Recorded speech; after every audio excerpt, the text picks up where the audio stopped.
Wine is a mocker, beer is a brawler, and whoever staggers because of them is not wise. Proverbs 21.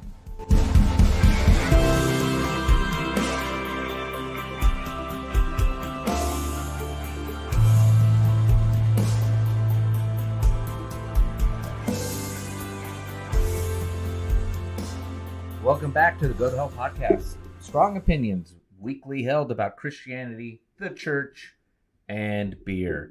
I'm your host, Tim Curley, and I'm joined by my co-host, Colton Pierce. Colton, how are you doing? Doing good. Baby's a month old now, so things are going well. My parents are in town from Seattle, so it's good to see them. Water polo season is dying down. I'm winning right now in fantasy league, so there's lots of good things that are coming my way right now. So things are going well. How about for yourself, Tim? Pretty good. Same old, same old. It's the Bermuda Triangle of work at work. I got hockey season, NBA, of course, football. Both levels are going on, and then college basketball starting off, which is a joy because it's college football. You know, there's a lot of smaller teams. We don't really cover that much, but college basketball, there's just a lot more teams. Like, you don't cover Gonzaga basketball, but you got to cover Gonzaga basketball. You don't really cover St. Mary's basketball, but you got to cover St. Mary's basketball. So kind of everything's converging at once. So outside of work, everything's going well. My team is currently losing in fantasy, but we'll win. It will come back when the rest of the bulk of my roster plays. So looking forward to that. Knocking off another first place team in our fantasy league. So yeah, things are going well. Considering what's going on in the world, we'll get to that in a few minutes. What are we drinking today? Sitting here drinking beer, talking for starters, we're starting off with Able Baker, which is a brewery out of Las Vegas, Nevada. We're drinking their Atomic Duck IPA. Tim was in Vegas last weekend working the races, as he usually does. I had to take a hiatus this go around with the baby and everything. I need to help support my wife at home. But I get to still enjoy their beer because Tim brings it back. So it's a nice little tasty IPA from the Las Vegas area. So if you're ever there, feel free to stop definitely by. go there. They got it. I think we talked about it after we came back from the spring. The food, the adjoined kitchen is phenomenal. The food's still phenomenal, I will attest. First night I had the pastrami burger, which is just a revelation. It's just fantastic. 3 nights in a row at Able Baker. Great little brewery. They had a lot of different beers, and they do a really good job at a lot of them. So I think I had like 4 or 5 different ones. So they had a Fest beer that was really good. I think Eric had that one. Cold IPA, Pale Ale. They had on the board it just said IPA, and I said, "What kind of IPA is that?" And the girl said, "It's just an IPA." But I'm looking at it; it was 4.2% alcohol. So I didn't want to like instruct the bartender or whatever the beer pour, but I was. You guys need to add a little word in front of that IPA called session, because that's got to be a session IPA. It was delicious as well. So anyway, so we're starting off with that. So, and then what are you listening to? I talked a couple weeks ago about how I had gone on Garth Brooks' trail. And when I say Garth Brooks, I was listening to Pandora, so it was like a 90s country, 90s, 80s, early thousands, and even earlier than that country music station. But definitely no later than probably like 2002 when it came to country music on that station. And so then this week I decided to continue to dive deeper into my country music listening. And so I listened to George Strait all week. So listening to one of my favorite albums is the live George Strait from AT&T Stadium the Cowboy Rides Oh, Away yeah. album. So I just like all the country music stars that are featured on that album that do That's like peak George Strait. George Strait. Yeah, it's an awesome, phenomenal, cool CD, and I love listening to it. So that's what I've been listening to. How about yourself? I did an indie rock dive this week. I first listened to Wilco and their seminal 2002 album, Yankee, Tango, Foxtrot. I wouldn't say I'm a big fan of Wilco. I think Wilco is one of those bands that douchey music snobs say they like. It's like one of those, like, I'm into Wilco, and it's supposed to be like, ooh, you're really into cool bands. That's how I feel about Rush, by the way. I love Rush. But and apparently I you see- like Wilco. I see so Wilco referenced a lot in Hollywood movies and TV shows, and it just seems like it's like a what do you call it? Anyway, it's kind of this thing meant to be like, oh, they're into Wilco, they must be really into like serious music. So I'm not a huge Wilco fan. Some of their stuff is amazing, and I could take or leave a lot of their other stuff. Yankee Tango Foxtrot is a really good album. And then the other band, which I do really adore, is a more obscure band called Cowboy Junkies. They have an album, I don't know what year that is. It's technically a compilation album. It's like the band started in the late 80s. I think this album came out in like 98 or something. So it's like the first decade of their music put onto one CD.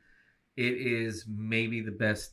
If I did a top 100, top 50 albums of all time, this would be on it. The music's just spectacular. It's really good rock mixed in with some bluegrass and that kind of stuff. So I've been listening to that. All right. Let's dive into it because this is going to be a long episode. If you hear us groan or cheer, it's not probably the topic we're talking about. We do have 4 college football games going on at the same time, one of which is my Sooners, and right now they're shitting the bed, tied against UCF at half. So, but serious topic today. If you've been listening to this show for a while, you know pretty much all of our episodes are evergreen shows. We're not dealing with current events. So the topics we're dealing with are just, they're just general topics that are good for any time. This is very much going to be a current events topic. We mentioned on the last show, which actually has not dropped. It's still in the editing can, so it'll come out after this. But we referenced the day we recorded was the day of the attack. And I think both of us were wise enough and too uncomfortable to speak much other than just say prayers for what was going on. Yeah. Since then, things have ratcheted up quite a bit. Israel has made the declaration that they're going to wipe out Hamas, which I don't know how they're going to do since Hamas leadership is in Turkey. Qatar. Oh, in Qatar. Yes, they're living lavishly in Qatar. The U.S. is doing what they can to slow down or prevent a Israeli land invasion of Gaza. There's all kinds of fog of war. We had a alleged hospital bombing that turned out not to be a hospital bombing by Israel. It was actually a rocket, and the rocket blew up a parking lot adjacent to a hospital, and several hundred people were killed, but it wasn't 500 like was originally reported. We have U.S. ships being fired upon by Iranian Houthi rebels in Yemen. Artillery shells have dropped on U.S. bases in Syria, I believe. Iran has said if Israel goes into Gaza, they're going to jump in somehow. It's probably going to be by their Hezbollah-backed army in Lebanon joining the fight in northern Israel. You've got Russia saying that they're sending more military assets to their bases in Syria. So this can really get out of hand quickly, which has led to a lot of people, including what you said, you told me, Colton, is students of yours, bringing up end times things, because end times has become, I think, a general kind of, even for non-believers, people are aware of that idea of end of the world, Armageddon and whatnot. So we're going to talk about it. We're going to talk about a lot of things related to this subject. So your eyes just got really big. Yeah. We are going to unpack this.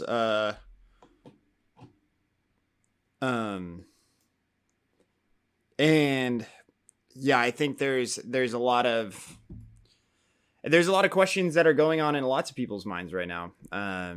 With your background in the faith and maybe understanding what end times mean and that kind of stuff.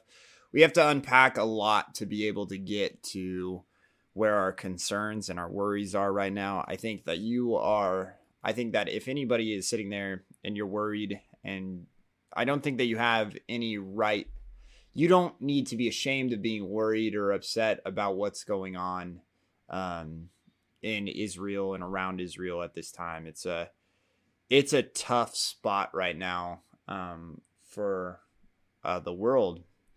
And so I think that our conversations today are going to be good for us to just kind of unpack and really unload on some of these topics and how we as Christians are supposed to respond to what's going on. And, are there things that we need to be worried about? End time things that we need to be worried about? What stances do we take on some of these topics where it seems like it can be black and white, but is there a lot of gray area? And I think that when we're done with this conversation, you're going to find that there's a lot more gray area out there than what you may necessarily think based off of the scriptures in the Bible. So it's going to be good, a good topic today, but it is going to take a while. So make sure that you're buckled in, ready. And again, if you ever have any questions, as we've always encouraged on this show, please, by all means, reach out, or if you have comments or anything on what we're discussing today, because this is a hot topic. Today is just an entire hot topic. Exactly. And you have stuff that you want to unload or talk with us about, or maybe you want to hear us talk about something that it pertains to this, or you hear something today, and then please, by all means, reach out and talk to us about it. Because we can definitely spend a couple episodes on just this topic alone, really, because there's going to be a lot of micro topics that can be brought up. So, So you and I both agreed we're going to start out by I'm going to blitz through kind of a very general primer on the creation of the modern state of Israel. As an aside, I think Colton's mentioned it before. I went to UCLA, did not graduate. I decided to leave and become an entrepreneur instead. But I was there quite a while. I was a year shy of graduating. But while I was at UCLA, I was studying for a dual degree in constitutional law and foreign policy. So, and also. I'm kind of like a Sheldon Cooper character from Big Bang Theory, but for foreign policy. When I was in 8th grade, I was reading Foreign Affairs magazine. So just a total strange nerd when it comes to foreign policy. So I say all that to say, when I lay out this history, this is something I'm very familiar with. I have notes in front of me, but these notes were basically cobbled together from stuff that was in my head. So I have a concise thing to lay out for everybody. Right. Less scatterbrained approach. Less scatterbrained approach, and make sure I get everything in and as concisely, so I'm not meandering all that too long. But just, I would argue that if you've been listening all these many episodes and you think we know something about the Bible, trust me, I'm much more authoritative on foreign policy and history than I would say the Bible. So we want to do this because in the 2 weeks since the attack, I have become increasingly frustrated with views on both the right and the left. I would say more so on the left than the right, but both the right and the left about the state of Israel, who's got the right to live there and all that. So I want to lay out a history. As I'm laying it out, try to do your best, listener, when you're hearing this, to not like read too much into it. Just take these as these are the facts, and we'll unpack them later when we get to, what does this mean to be as Christians, or even non-Christians. So if you don't know much about the state of Israel, I think this will be very helpful for you. So state of Israel came about out of the Zionistic movement. You've heard Zionist or Zionism lately. So modern Zionism emerged in the mid-19th century. It came about in tandem because of the rise of the nation state. At this time, nation states were becoming a thing. It was much less of a concrete idea of the nation state. Modern nation state didn't come about until mid to late 1800s, which is why we've had a lot of these actual problems. Like we're seeing, frankly, Ukraine is part of the same problem. Ukraine is a modern nation state. There was no long-standing country of Ukraine. Pretty much all of its history, it's been part of Russia, the Russian Empire. So you had the rise of the nation state, and then you had widespread national liberation movements also in Europe. At the same time, you had in the late 1800s, in the mid 1800s, you had in Russia 2 million people leaving Russia. 1.5 million of them went to the United States. The rest of them went to Western Europe, Argentina, and Palestine. In response to this persecution, and then the long history of persecution, Jew hatred, and all that going on not only in Europe, but in the Middle East and North Africa, this idea of Jews leaving and trying to settle their own country came about.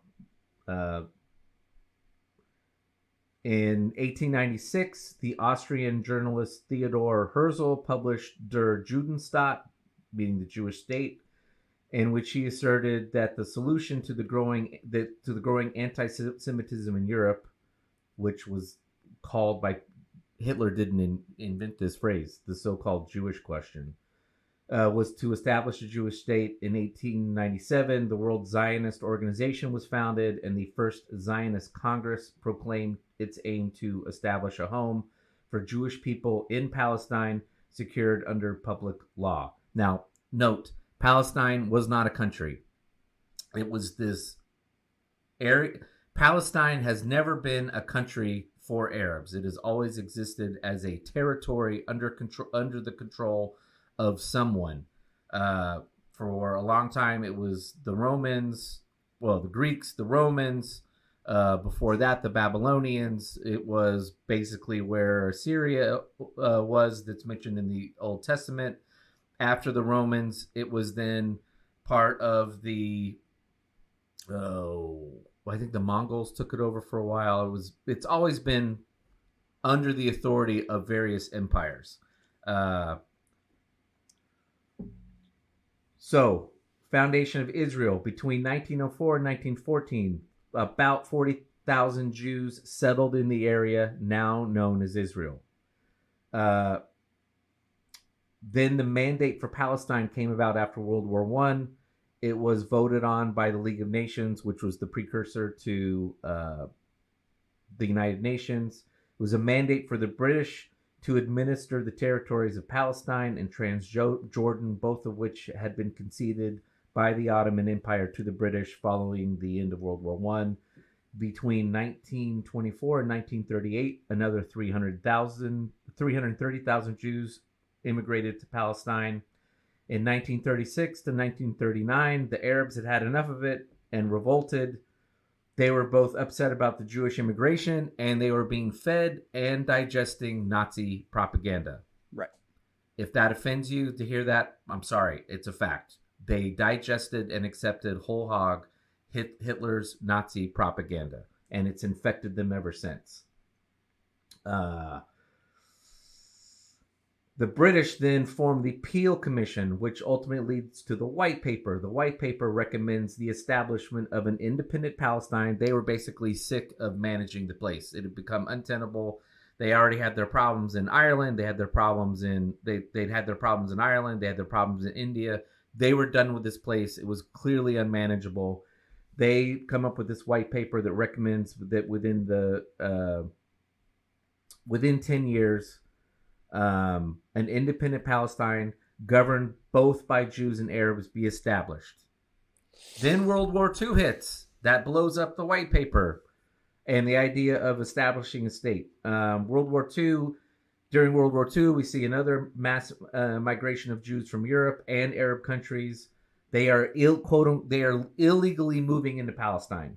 The British had at this point barred all Jewish immigration into Palestine because of the uproar it was causing with the I was going to say local, but that's not quite the not native. Well, the native Arab population, Right. but they're still coming in.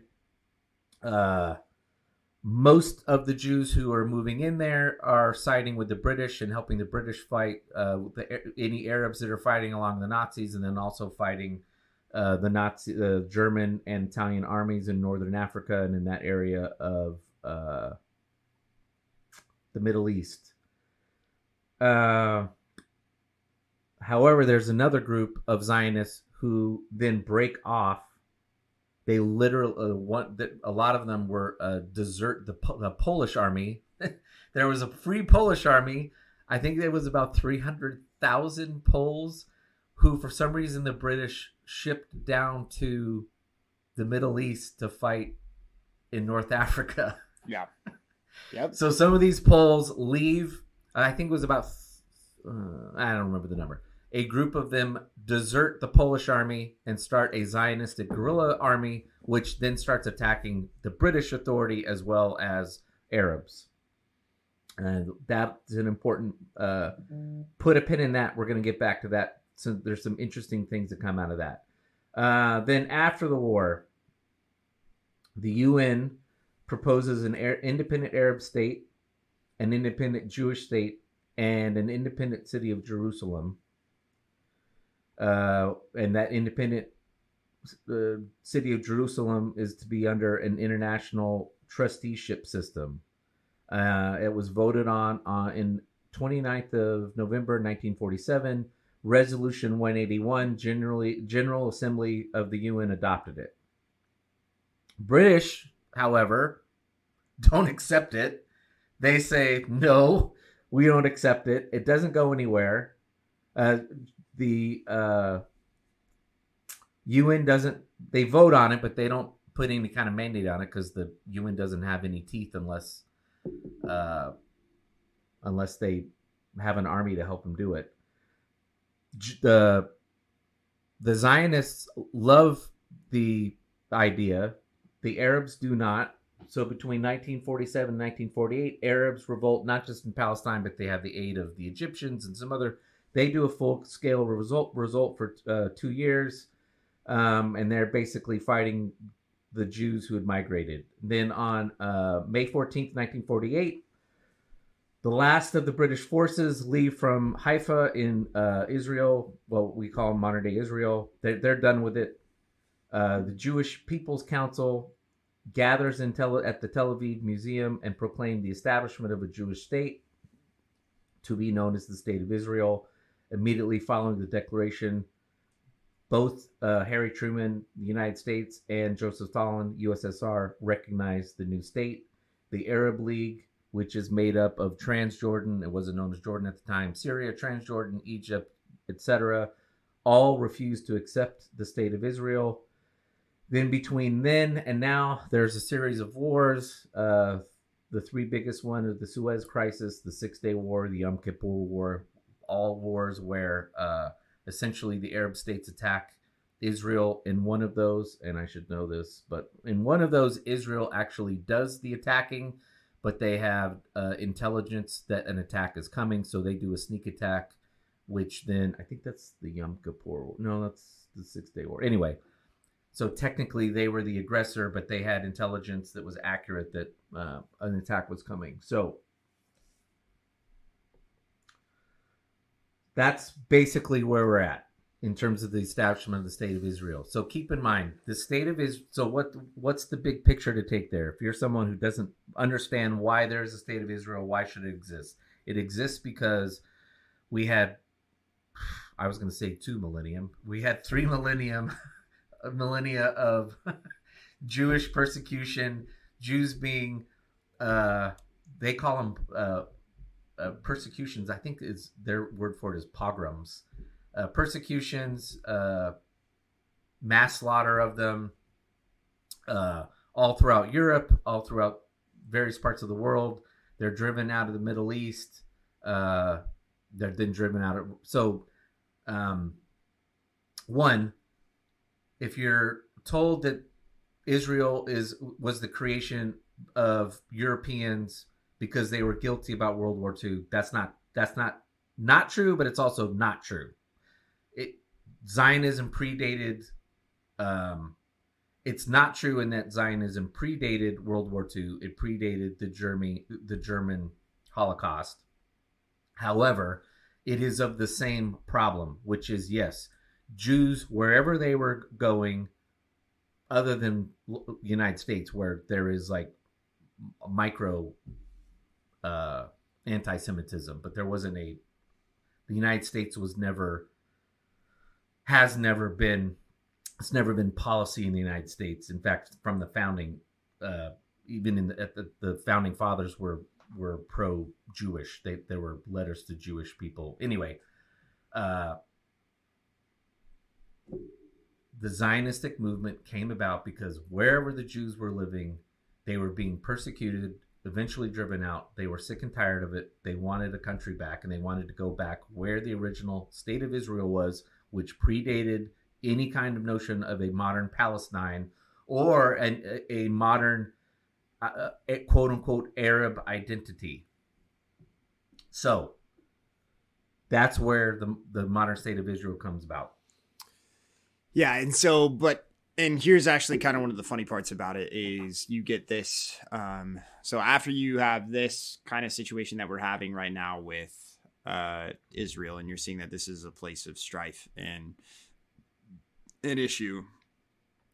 And what's funny is, again, you're looking at, and if you're sitting there and you're like, okay, why is there so much? Like, we don't get it. This is their territory. This is what they have. Remember that, again, it is 3 different groups of people. It's their holy land, right? Yeah. Like, that's something that I think United States Christians, we don't necessarily, so we don't, westernized civilization, I would say, I can't even say Christians, I guess. I would probably more say like Protestants.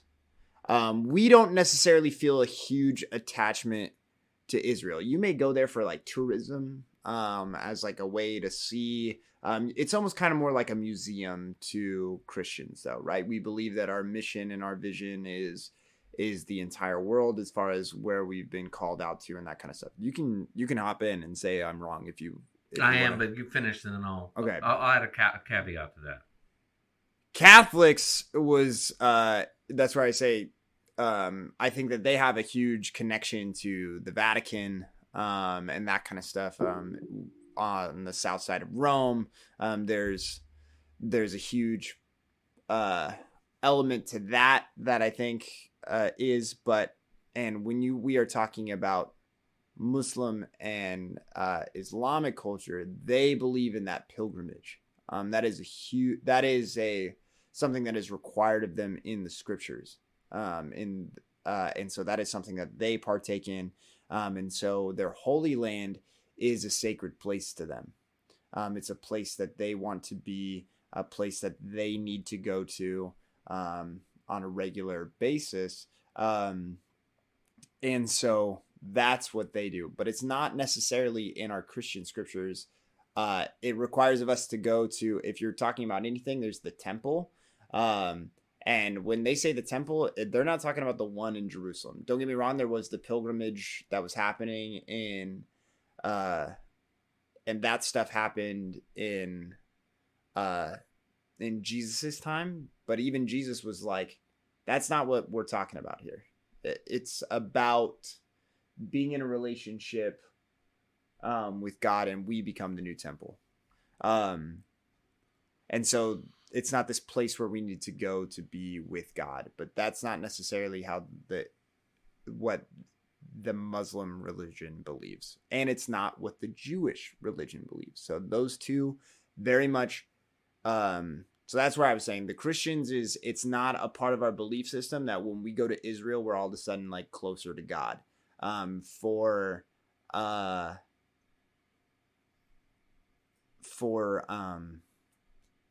For Muslims and for Jewish people, it is that way. So you want to chime in now? Yeah. So Colt, you're largely correct. So the second most holiest site in Islam is in Jerusalem. The most holiest site is in Mecca in right. Saudi Arabia. And Muslims are supposed to do a pilgrimage every 10 years or something, or once in their life. I think. Yeah, it's once in the lifetime. Once in a lifetime to one or both. Definitely to Mecca. I don't know about Jerusalem. In terms of, and then obviously, and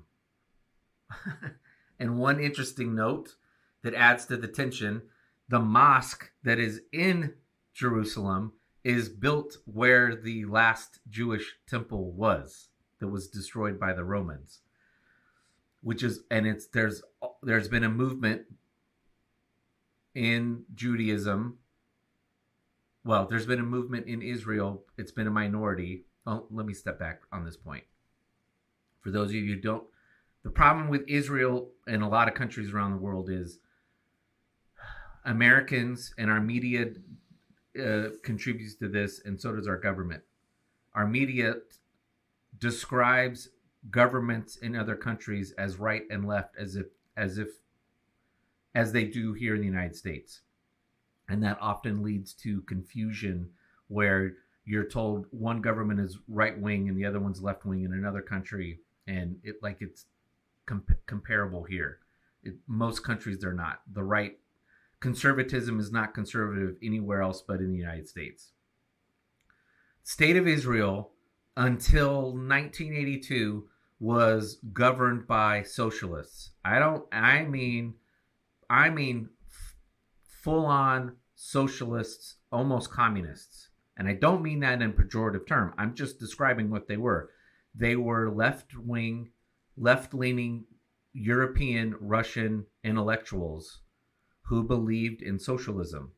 So that government was actually a left-wing government for quite a long time before 1982. Since then, it's gone back and forth, but it's probably been more led by right-wing governments. But again, these shouldn't be seen as like Reagan conservative governments on the right either. So with that in mind,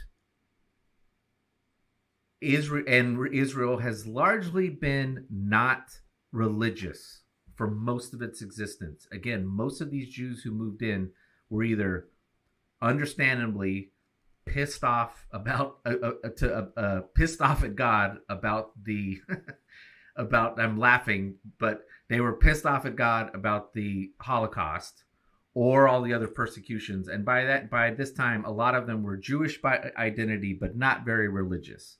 That has changed in the last 15, 20 years. And Israel is becoming much, much more religious. State. Both in state and personally. They're becoming a lot more conservative to Orthodox in its religion. Yeah. Why that's important? They increasingly want to build a temple. And again, as I said a couple minutes ago, the problem is they want to build it where the temple was before and where that temple is now. There's the Al Maqsa. I think it's Al Maqsa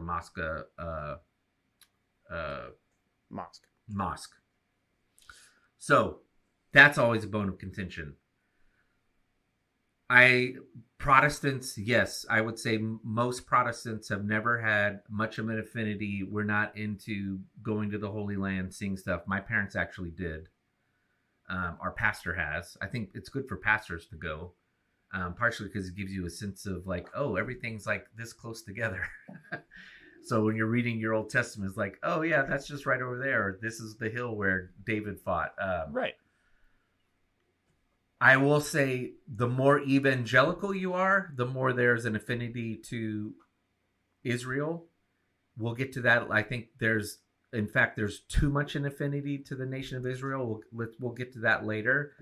And then we have on the other side, of course, the Crusades, where the Catholic Church decided to go all in on fighting this series of wars in the Middle East to take the Holy Land back from the savage Turks. So, and we should do an episode on the Crusades because that's another one where most of us. It'll be a part of movie night. We're gonna watch Kingdom of Heaven. There you go. Most people have like a elementary school understanding of it, and it's just an understanding for someone to just like, because you now got to pick sides. It's just, you go with whatever version of history you want to go in, just to be able to say like, well, the Christians were justified or the Muslims were justified. We need to do one where it's just like, no, this is what happened. There was savagery on both sides, and so whatever. Definitely the Eastern Orthodox and the Roman Catholic Church. I would probably say the Eastern Orthodox Church, even more so than the Roman Catholic Church, has an affinity for Jerusalem and the Holy Land. But I think both of them for sure. I think having an affinity is still different than, and I mean, and here's my thing is, mainly what I'm getting in is, and we'll talk about it later, I think we do still have an attachment to the Holy Land and that kind of stuff. I get that. But my thing is, if you are a Protestant and you're listening to this, and especially a Westernized Protestant,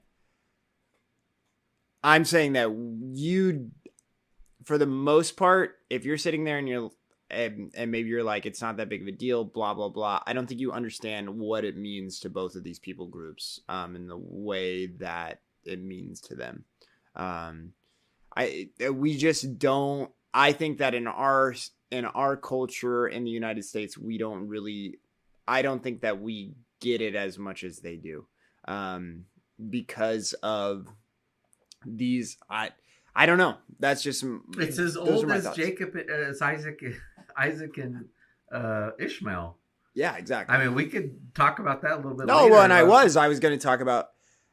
Let's do that now. Let's. Well, that's where I was going to go, and I was going to say, okay, so we talk about the nation of Israel. So we talked about its modern day state. Let's talk about its creation in the Bible. Let's talk about the creation of the nation of Israel in the Bible. So, Abraham has his two sons.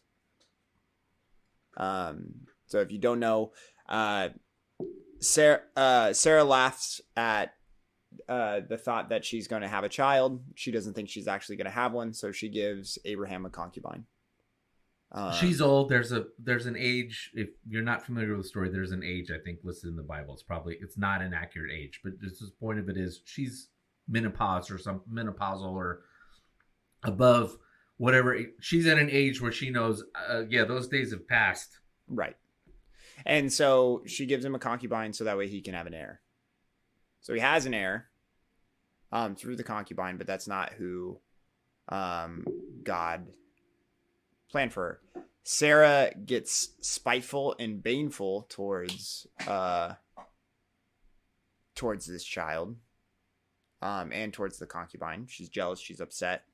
And so Abraham lets the concubine and this heir leave when Isaac's born, and saves her from a lot of turmoil. And he still prays out to God and says, hey, I want you to watch over her. watch over him and watch over this family. And God still blesses them. That's also the key thing. Like, that's where it's like so difficult. Like, there's this whole like blood lineage, kind of stuff, but it's like God still blesses this child. Yeah. But what you end up getting from this is you have you have this separation of these two lines, where the Jews come from Abraham or from Isaac, and then the Jews come from Ishmael? No. The Arabs come from Ishmael. The Jews come from Isaac. Yeah. And so you have these two lines that come from it. And there's a prophecy that there's going to be a war. There's always going to be struggle. Right. There's always going to be this strife between them. Now, again, at this point, we're talking about if you remember when we talked about before that there's this prophecy, but remember again, Genesis is written in the nation of Babylon. And so there's this idea that there's still this strife. Isaac has his son Jacob. Jacob gets renamed to be Israel. And his sons become the nation. So they become the 12 tribes of Israel. They grow to power. Eventually they go to Egypt, where they spend how many years is it? It was a couple hundred years. Yeah, a couple hundred years in Egypt. And then eventually they are freed from Egypt. Very reluctantly from Pharaoh's cold dead hands. Yeah. And then they go on to this promised land. Now, the hard part about the promised land is if you read the book of Joshua, and even if you read the next book, Judges. Yeah. This is an area that they basically carved out for themselves. Yeah, they come and say, move out. They're basically they're like American settlers kicking out the Indians. Yeah, exactly. This is our land, bitches. So for anybody that's like Israel belongs to the Israelites, or for the Jews, it's just like, and so this is where you have a lot of parallelism to our modern day, where it's like we just carved this out and we're just like, yep, there you go.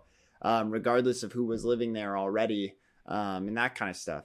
And so, but the Jews came through a bloody history. Most history isn't without blood. Yeah. But and they go and they take this people's land, and you talk about David. The reason why David is such a beloved king of Israel is he's the warrior king. Yeah. David. Right, like that's the whole thing between Saul and him. Saul has killed his thousands, but David has killed his 10,000s. There's something about him being this general that where he has slain all these people that are trying to invade their territory. And why are those people trying to invade their territory? They want their land back. Right. And so it has constantly been that this area has been an area of strife because people believe that area is theirs and it's being given to them. So then let's fast forward to Rome. Rome takes over the empire. There are several different factions that don't want Rome. This is their promised land. They don't want their rule, their reign, all that kind of stuff. The Christians start to grow after the death of Jesus Christ. And then about 100 AD, Rome goes in and sacks Jerusalem. They tear down the temple. And actually what ends up happening from that is the great diaspora of the Jews. Right. It is from that moment that the Jews no longer hold the nation of Israel. There's no, like, if you read the Bible, Israel is its own nation state and all the Jews live there. Rome comes in and sacks the temple, tears it down, burns it. Everybody flees. Yeah. And so that is no longer a Jewish state. And so 2 millennium later, well, almost 2 millennium later, that's when again, Israel is like, oh, okay, you know, exactly the history lesson that Tim just gave you is all of a sudden, okay, we're going to reestablish this. Yeah. I mean, you know, and we're just going to sit there and say, there probably shouldn't be any problems from this, right, everybody? yeah, I think that's the problem is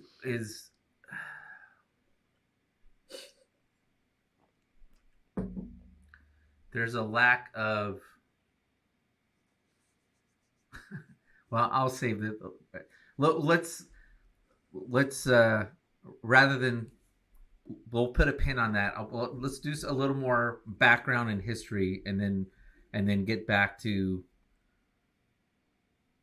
what's to be done about all this. So we're talking about the state of Israel. I want to point out something. Well, Palestinian movement basically comes about with the PLO being formed in the 60s. They are kicked out. They were in Jordan. They got kicked out of Jordan by the king of Jordan in, what was that? 1970, I think. They get sent out from there on. From then on, the PLO movement is headquartered in Tunisia and other Arab headquarters, but they're not allowed in Jordan. Actually, the Jordanians themselves, I don't remember what year it was. The Jordanians themselves, themselves, so Arab on Arab violence, engage in a slaughter of Palestinians in a refugee camp in Jordan because they had it. If you're familiar with the Munich massacre at the 1972 Olympics, that is done by a group called Black September. Black September is a reference to PLO getting kicked out by the Jordanians. Is not in reference to something the Jews did. So again, there's just, and I'm sorry for the Arabs, a lot of them are just mad at everybody because a lot of they're getting, particularly if you call yourself a Palestinian, you're being shat on by all sides. So Black September is this group that's angry about them being kicked out of Jordan, but then goes into the Munich Olympics, takes a bunch of Israeli, I think all of the Israeli athletes hostage. 2 are killed. The rest of them are killed in an ill-fated, terribly done operation by the German army to rescue them at an airport. If you want more information on that, I highly recommend you do some study of that. There's a phenomenal documentary called 6 Days. I think it's 3 days in September. I should know the name. 3 days in September, 6 days in September. I think it's 3 days in September. I believe it won the Academy Award for Best Documentary. It came out, I think, in the 90s. It goes down. It's a 2-hour documentary. It will tell you everything you need to know about the Munich massacre. So, then there's in the 70s and 80s, if you're my age, you're fully aware of all these, there's hijackings all going on all the time, all around the world, where people are taking over airplanes. In some instances, no one's getting killed. In some instances, people are getting killed. And it's all being done by this PLO movement, Palestinian Liberation Movement. That movement dies soon after the PLO. PLO makes a peace deal during the Clinton administration with the State of Israel. Basically, the State of Israel, both sides make some concessions, but the PLO gets the shaft. Israel gets way more out of the deal than the Palestinians do. This leads to a lot of anger within the Palestinian movement, which then brings out various other new terrorist groups, including Hamas, which was dubbed the Islamic Resistance Movement. Now, they actually were founded before they were formed before this treaty, this peace agreement with Israel. They were formed in 1987, but they really took advantage of that peace agreement to grow. Yeah. So they were formed in 87. Their charters, the charter's goal was the eradication of the Jewish state. Now, people have made the point or the claim, I'm not sure if it's true or not, that the eradication of the Jewish state has since been removed from their charter. It might have been removed from their charter, but it is still the stated goal of the people running the Hamas to date. And if you're not familiar, if you're not sure about this, Hamas is the one who committed the atrocity 2 weeks ago that's gotten us in the mess we're currently in. So, how did Hamas come to power? In 2006, Israel has given the Palestinians control of the West Bank and Gaza. These are two territories that are separated. Basically, you can call it West Palestine and East Palestine if you want. Gaza's on the coast. West Bank's over on the west bank of the Sea of Galilee. Hamas wins those elections. They get the majority of the legislative elections. There has not been an election ever since. Fatah, which is basically the replacement movement of the PLO, the governing body that is of the PLO, is in charge of the West Bank. Hamas is in charge of Gaza. There has not been an election. So when you hear people say the Palestinians chose Hamas to govern them, yes, that's true, but that was in 2006. Yeah. That was a long time ago. I am not making, that is not to say that they wouldn't vote for him again today. I have no idea. There's been some recent polling that is, I think it was 86% of Palestinians say they support Hamas.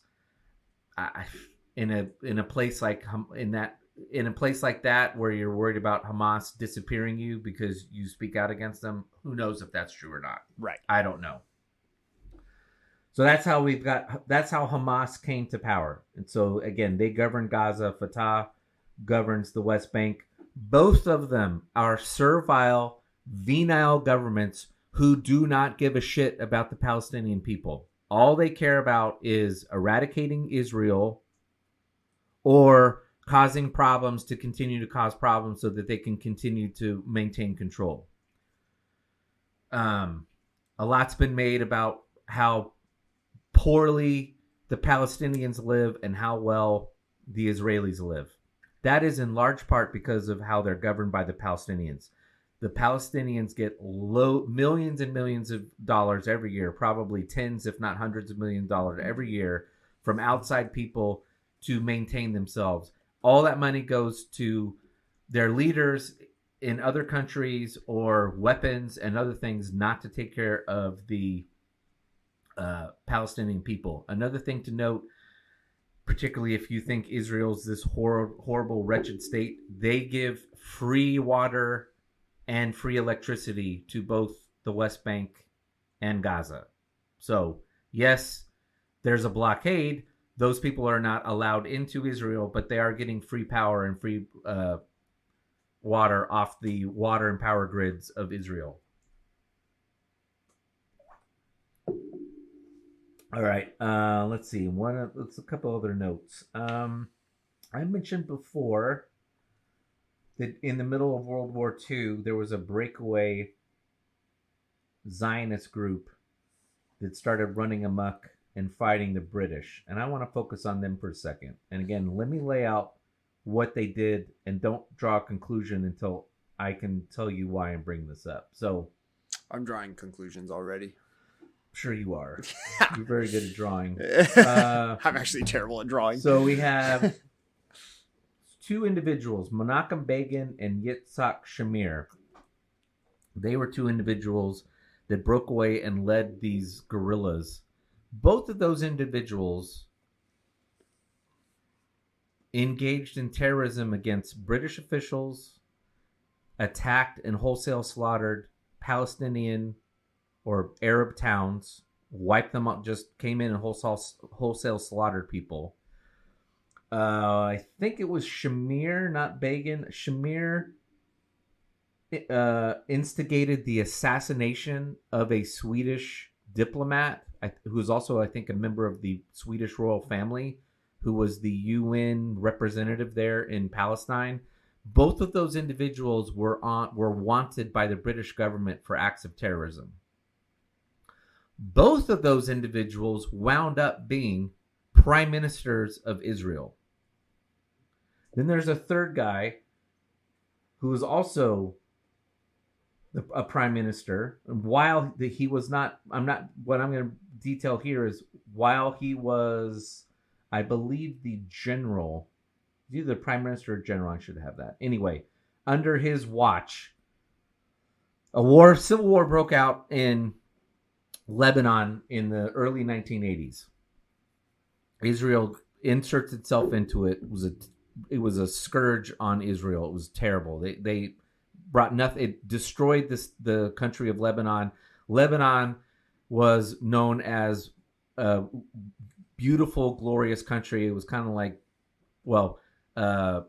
Beirut was known as the Paris of the Mediterranean. It was a wonderful place. It got absolutely destroyed by a civil war. Israel inserted itself and very callously sided with the quote-unquote Christian Muslims.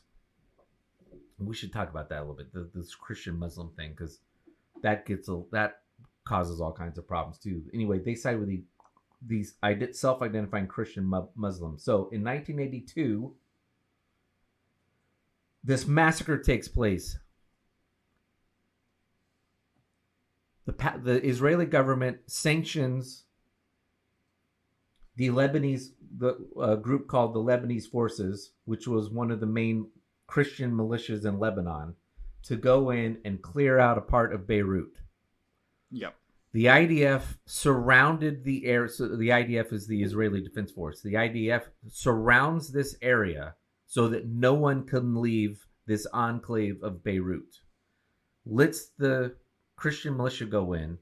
The Christian militia their official orders are to clear out whatever terrorists there are, Palestinian fighters, fighters for the PLO. They're supposed to go in there and kill them. What do? They go in and slaughter everybody. It's just a wholesale slaughter. The Israelis know what's going on. Again, this has all been substantiated. There was a detailed investigation about this. The number of killings is still up in the air, which is, this is 1982, but modern history, anywhere between 460 to 3,500 civilians were slaughtered. Yeah. Murdered in the streets or in their room, in their apartment buildings. And the Israelis sat back, knew what was going on, and they did it and allowed it. They sanctioned it. Okay, so you've got two official terrorists and someone who's engaged, and a third who's engaged in war crimes that are Israeli prime ministers. Why are you bringing this up? Are you bringing it up to justify what the Palestinians did? No, I'm not bringing it up to justify what the Palestinians have done or what was done 2 weeks ago. I'm bringing it up because there's a lot of talk out there about if the Palestinians support Hamas, they support terrorism. If that's true, then you have to be fair about that and then say that the Israelis were fine with terrorism on their side and justifying terrorism on their side 100%. in order to form the state of Israel. And it doesn't matter that the Israeli terrorism was in the middle of World War II and 60 years ago. It's still the fact that the Israelis have also in their history engaged in terrorism. So before when we start throwing around this stuff about to hell with the Palestinians, they've got no right, and they're just using excuses to support terrorism, be careful. Well, be careful. Well, I still think that it's always funny if you do enough research on a lot of people. Lots of people were classified as terrorists for long periods of time, and then so one of my favorite ones is Nelson Mandela was considered a terrorist. Right. A guy who was fighting for just African people to have a voice in South Africa. So if you're sitting there and you're thinking to yourself, man, I'm a big fan of Nelson Mandela, you're a big fan of somebody who was once classified as a terrorist. Because that was part of the deal where it was like, we're gonna blow up cars. We're gonna do, I would say Mandela wasn't involved in that kind of stuff. People around him were, but I think he was a agent of peaceful insurrection, much like Gandhi. But your point is well taken. The Irish state, when they were still occupied by the British, engaged in all kinds of acts of terrorism. Most of it was directed at British military facilities, but they also engaged in assassinations. The IRA in the 60s and the 70s blew up stuff in Britain, in London. That was horrific. Terrorism is not solely an Arab thing. Right. So, and again, if you think that the Palestinians are scum because they're supporting terrorism, well, you know, so is your Irish compatriot. I was like, so was the United States in the 80s and 90s. Like, I don't know, like. So, ooh, boy. Little something, something. Little something, something's got quite a punch after that. So, yeah, let's do a quick commercial break. We're actually going to call this first segment, we're just going to call it our history lesson. Or whatever we're gonna call it, but we're currently digging into our second beer, a little something something. It's a smooth and silky wheat IPA because there are no hops used, and a little something something. It's so strange, but that's what gives it its unique flavor. Yeah, it's delicious. If you haven't had the chance of tasting a little something something, it's got such a like Tim said, it's got such a unique flavor. And it's really good. It's got that bitter kind of IPA kind of taste to it, but still at the same time, it's not. It's bitter and sweet. Yeah, it's a good. I don't think it's sweet. I don't. Maybe the sweet's the alcohol. I don't think it is. I think the sweet's because of the wheat fermentation. But I don't know. We should have our friend Nick on at some point and just do a beer episode. If you drink it, it's only 7.5%, so that it wouldn't be from the alcohol. And if you drink it by itself, 110% you're thinking to yourself, this is an IPA. You're like, this is a tried and true IPA. But if you compare it to other IPAs, you'll be like, oh, not so much. So yeah, it tastes similar to like a triple IPA that comes at like 13%. Wow, Oklahoma's just pooping the bed. Dude, no way you guys lose to UCF right now. We just need one touchdown. This offense is just, it's Operation Poop and Pants all day. Actually, it's not Operation Poop and Pants. It's the opposite. They're constipated and they can't get anything done. So, all right. Haha, I get it. So, all right. So I think we've laid out a better, more balanced understanding of how we got here today. The history of Israel.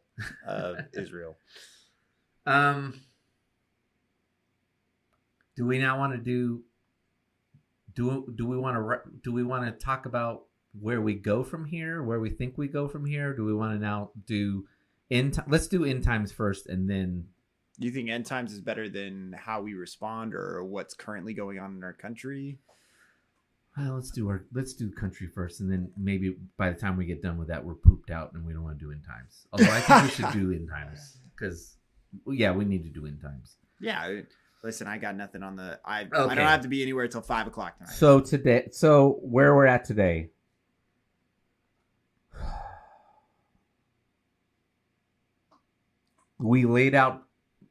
Colton and I laid out this history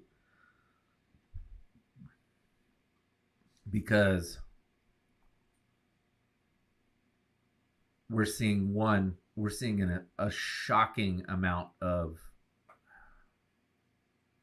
anti-Semitism. Yeah. We're seeing, actually, just so we're clear, we're seeing lots of anti-Semitism and we're seeing a lot of Islamophobia. We're seeing both. Seeing both. Before we dive into that, I want to lay this out. Well, it's not before. It's part of this. Let me stipulate. For my friends on the right and my Jewish friends who might be listening, or if you're listening to this podcast and you listen to other podcasts or you read stuff that is written by Jews, I understand there why. goes our $8 a month on our. I understand why they're pulling their the Ben sponsorship. Shapiros and the Dennis Pragers and the Eli Lakes of the world are really angry. They're Jewish. They're Jewish. Israel is it's not a large country. If you, what's been explained to me is if you know someone in Israel, they probably know someone who was directly affected, meaning they were either murdered or had a family member who was murdered, injured, whatever, in what happened 2 weeks ago. Which is why for them, we keep saying this is their 9/11, this is their Pearl Harbor. That doesn't this is the largest. What happened 2 weeks ago was the largest slaughter of Jews since the Holocaust. And it was much bigger than 9/11 if you take the proportionality of our population to their population. Stipulating all that, if someone is not full-throated supporter of Israel, that does not make them an anti-Semite. Yeah. And I'm hearing a lot of that on the right. If you're not full-throated supporter of Israel and you're okay with them doing whatever they want to do in response to this means that you're morally obtuse, morally bankrupt, or a moral monster, and you don't see right and wrong clearly, and you're probably it's probably because you're a latent anti-Semite. That is not true. That said, the shit I'm seeing on college campuses and out of college professors and some members of our government is shocking. And I think it is, I don't know that it's most of it's not anti-Semitic. It is historically ignorant. I don't think that they have any notion of this history of the state of Israel like we just laid out for the first hour. Right. But when you're out there, if you're a college kid or you're one of the tens of thousands out in front of 10 Downing Street in London and you're chanting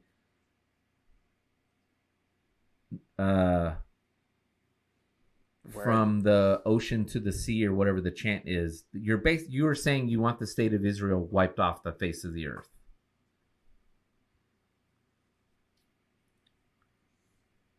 I'm not comfortable. That's not acceptable.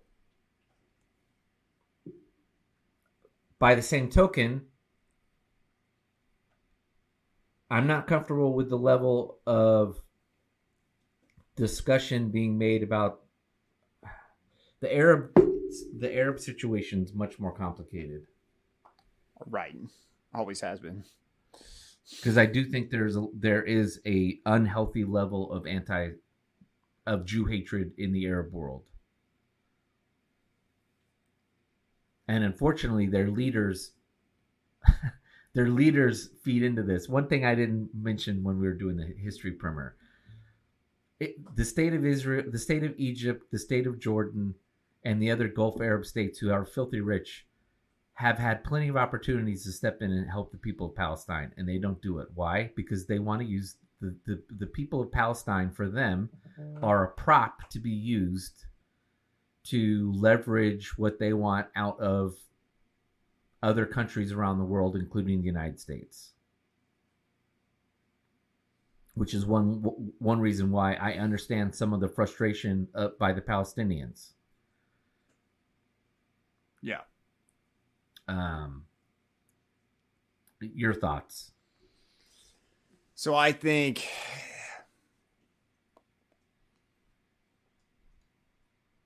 right off the bat, understanding that, there's a lot going on right now. So I think that there's a huge thing in the United States where, as you said before, coming from the right, where if you're not in support of Israel, then you are some sort of or latent anti-Semite,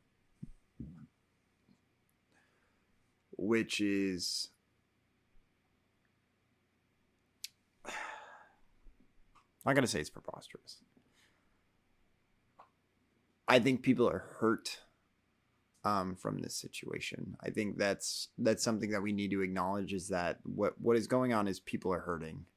To where you said, you know, if you know somebody who knows or has family in Israel, they know somebody who is directly impacted by this attack. Yeah. And so this is something that's extremely personal. And we think back on Pearl Harbor, and we think back on all this kind of stuff, or 9/11. And I think that there are people in the United States that may even have the history lesson. I didn't even see Oklahoma scored. Sorry. They may have the history lesson and they know the background of it, but still, even regardless, 2 weeks ago, what happened on Saturday, you would sit there and you would be like, "That's disgusting. What happened?" Yeah, let's deal with that. I didn't bring up the terrorism background of Israel in order to justify what Hamas did. What Hamas did was an atrocity. And I don't care if they just gone in and just wholesale, like, opened up, like from a movie with a machine gun and gunned down a bunch of civilians. That's bad enough. But to go in, slaughter babies, which has been people tried to debunk. The debunking's been debunked. It happened. Whether or not they were all decapitated or whatever, babies were selected and killed, shot point blank. There's videos on the internet from dash cams where people are being hunted down like out of a horror movie, and shot by members of Hamas.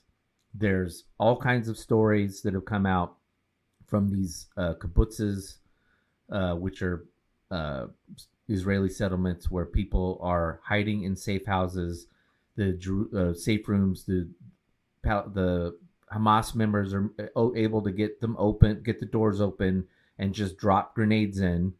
And in some instances, people have survived 3 or 4 grenades going in, and run out and then been gunned down. The stuff that was done was, if there's a hell, you're burning in the and it's what Dante envisioned. Right. You're burning in the worst part of hell.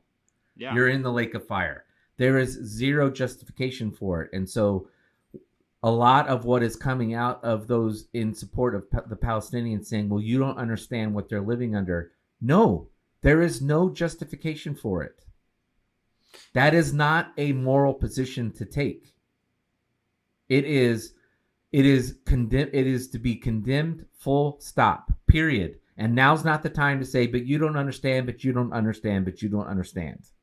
Well, and here's the thing is, and actually I had this conversation last night with my father where I was like, okay, let's relate. I was like, okay, let's dial it back. Now, they're not fully relatable, so you could sit there and say that it's a fallacy if you wish, which is fine. But I want you to dial way back, bring it back to the United States.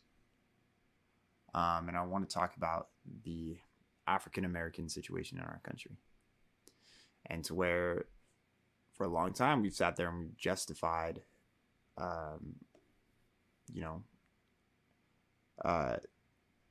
they're being oppressed, and repeatedly over and over and over again, they've tried their peaceable routes, and now it's like, okay, all right, we're going to loot.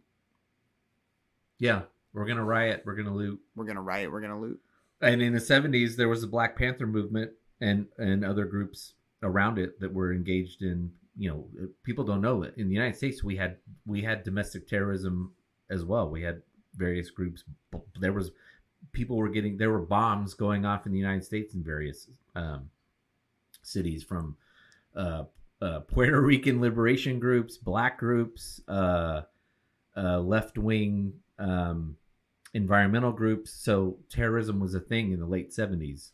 And so actually what I'm going to say from this is the idea, and if you thought that I'm not supportive of the African American community from that comment, actually what I'm going to say is I think that what you are seeing is I do believe that the people of Gaza are desperate, or they were desperate, Yes. or whatever. And I think that in the same way, and again, this could be a fallacy if you want to say that it is. I'm saying that in the same way that there is this idea of where we believe in the African American community, and as an educator, we're taught this, or even in the Hispanic community, we're talked about gang affiliation and siding with the powers, with people that have power in those situations. If you're sitting there and you're like, how could they side with Hamas? And I still recognize the fact that, yeah, I think that the people of Gaza by themselves feel powerless. And so that's what allows for these people to rise to power, is that these people promise liberation from these, and whether you like it or not, Israel has had barricades, on Gaza for 10 years now, right? Is it 10 years? 9 years? Yeah, basically, very few people are let in from the West Bank or Gaza. It's basically barricaded. There's a sea blockade where Israel intercepts. They try to intercept all the ships coming in, and the reason is they're scared to death about literally what just happened 2 weeks ago. They're scared if there's just like an open border, they're going to be, because it's happened before, they're just going to be bombed. And so, to your point, I heard someone talk about this yesterday on a podcast. They were talking to a Palestinian they knew who I think was in the West Bank. And this Palestinian's first, who was a young Palestinian, a programmer. And he was just sick of the whole thing because he was sitting within like, I don't know, 20, 30, 40 miles of Tel Aviv and another town, which is at this point right now has supplanted Silicon Valley as the most tech savvy place on the planet. Right. And yet he can't go work there because he's being shat on by two sides. Yep. He's being shat on by his own people because they won't just learn to stop fighting. Yep. But he's also being shat on by the Israelis. If you're someone who supports a two-state solution, I hate to break it to you, the Israelis are not going to ever agree to a two-state solution. Oh, no. If you want a two-state solution, that's understandable. But the Israelis are reluctant because they're scared to death. As soon as they do it, then the Palestinians will arm up and then just try to invade them. The one-state solution, which other people promote, is never going to happen. Why? Because the Arabs vastly outnumber the Jews. And if they just come up with one state, right away the Palestinians will vote out the Israelis and it'll become an Arab state. And that's that. So we're in this standoff situation where the current situation is nothing's going to be done. Right. Status quo is we're not going to do anything. And to your point, to getting back to where you were going with this, status quo, if you're living in Gaza and the West Bank and you're not militant, is, and oh, by the way, there are Christian Palestinians who live in both places. Right. There are evangelical Christians Palestinians who live in both places. You're completely hopeless. You're being held hostage by your own people and these other people. Yeah. And if you speak up about it, you're going to get murdered by your own people. And if they decide to go do what they did 2 weeks ago, you might become collateral damage from Israeli reprisals, which in a non-Christian world is completely non-Jesus-centered world is completely justifiable. Right. No, I think that things are in a tough spot where, again, I think that you can sit there, and here's actually what my argument is I think that you can be able to sit there and say that there is a horrible thing that is being done to Israel, and I think you can sit there and also say that there is a horrible thing that Israel has done to Gaza. Correct. And that's basically my point.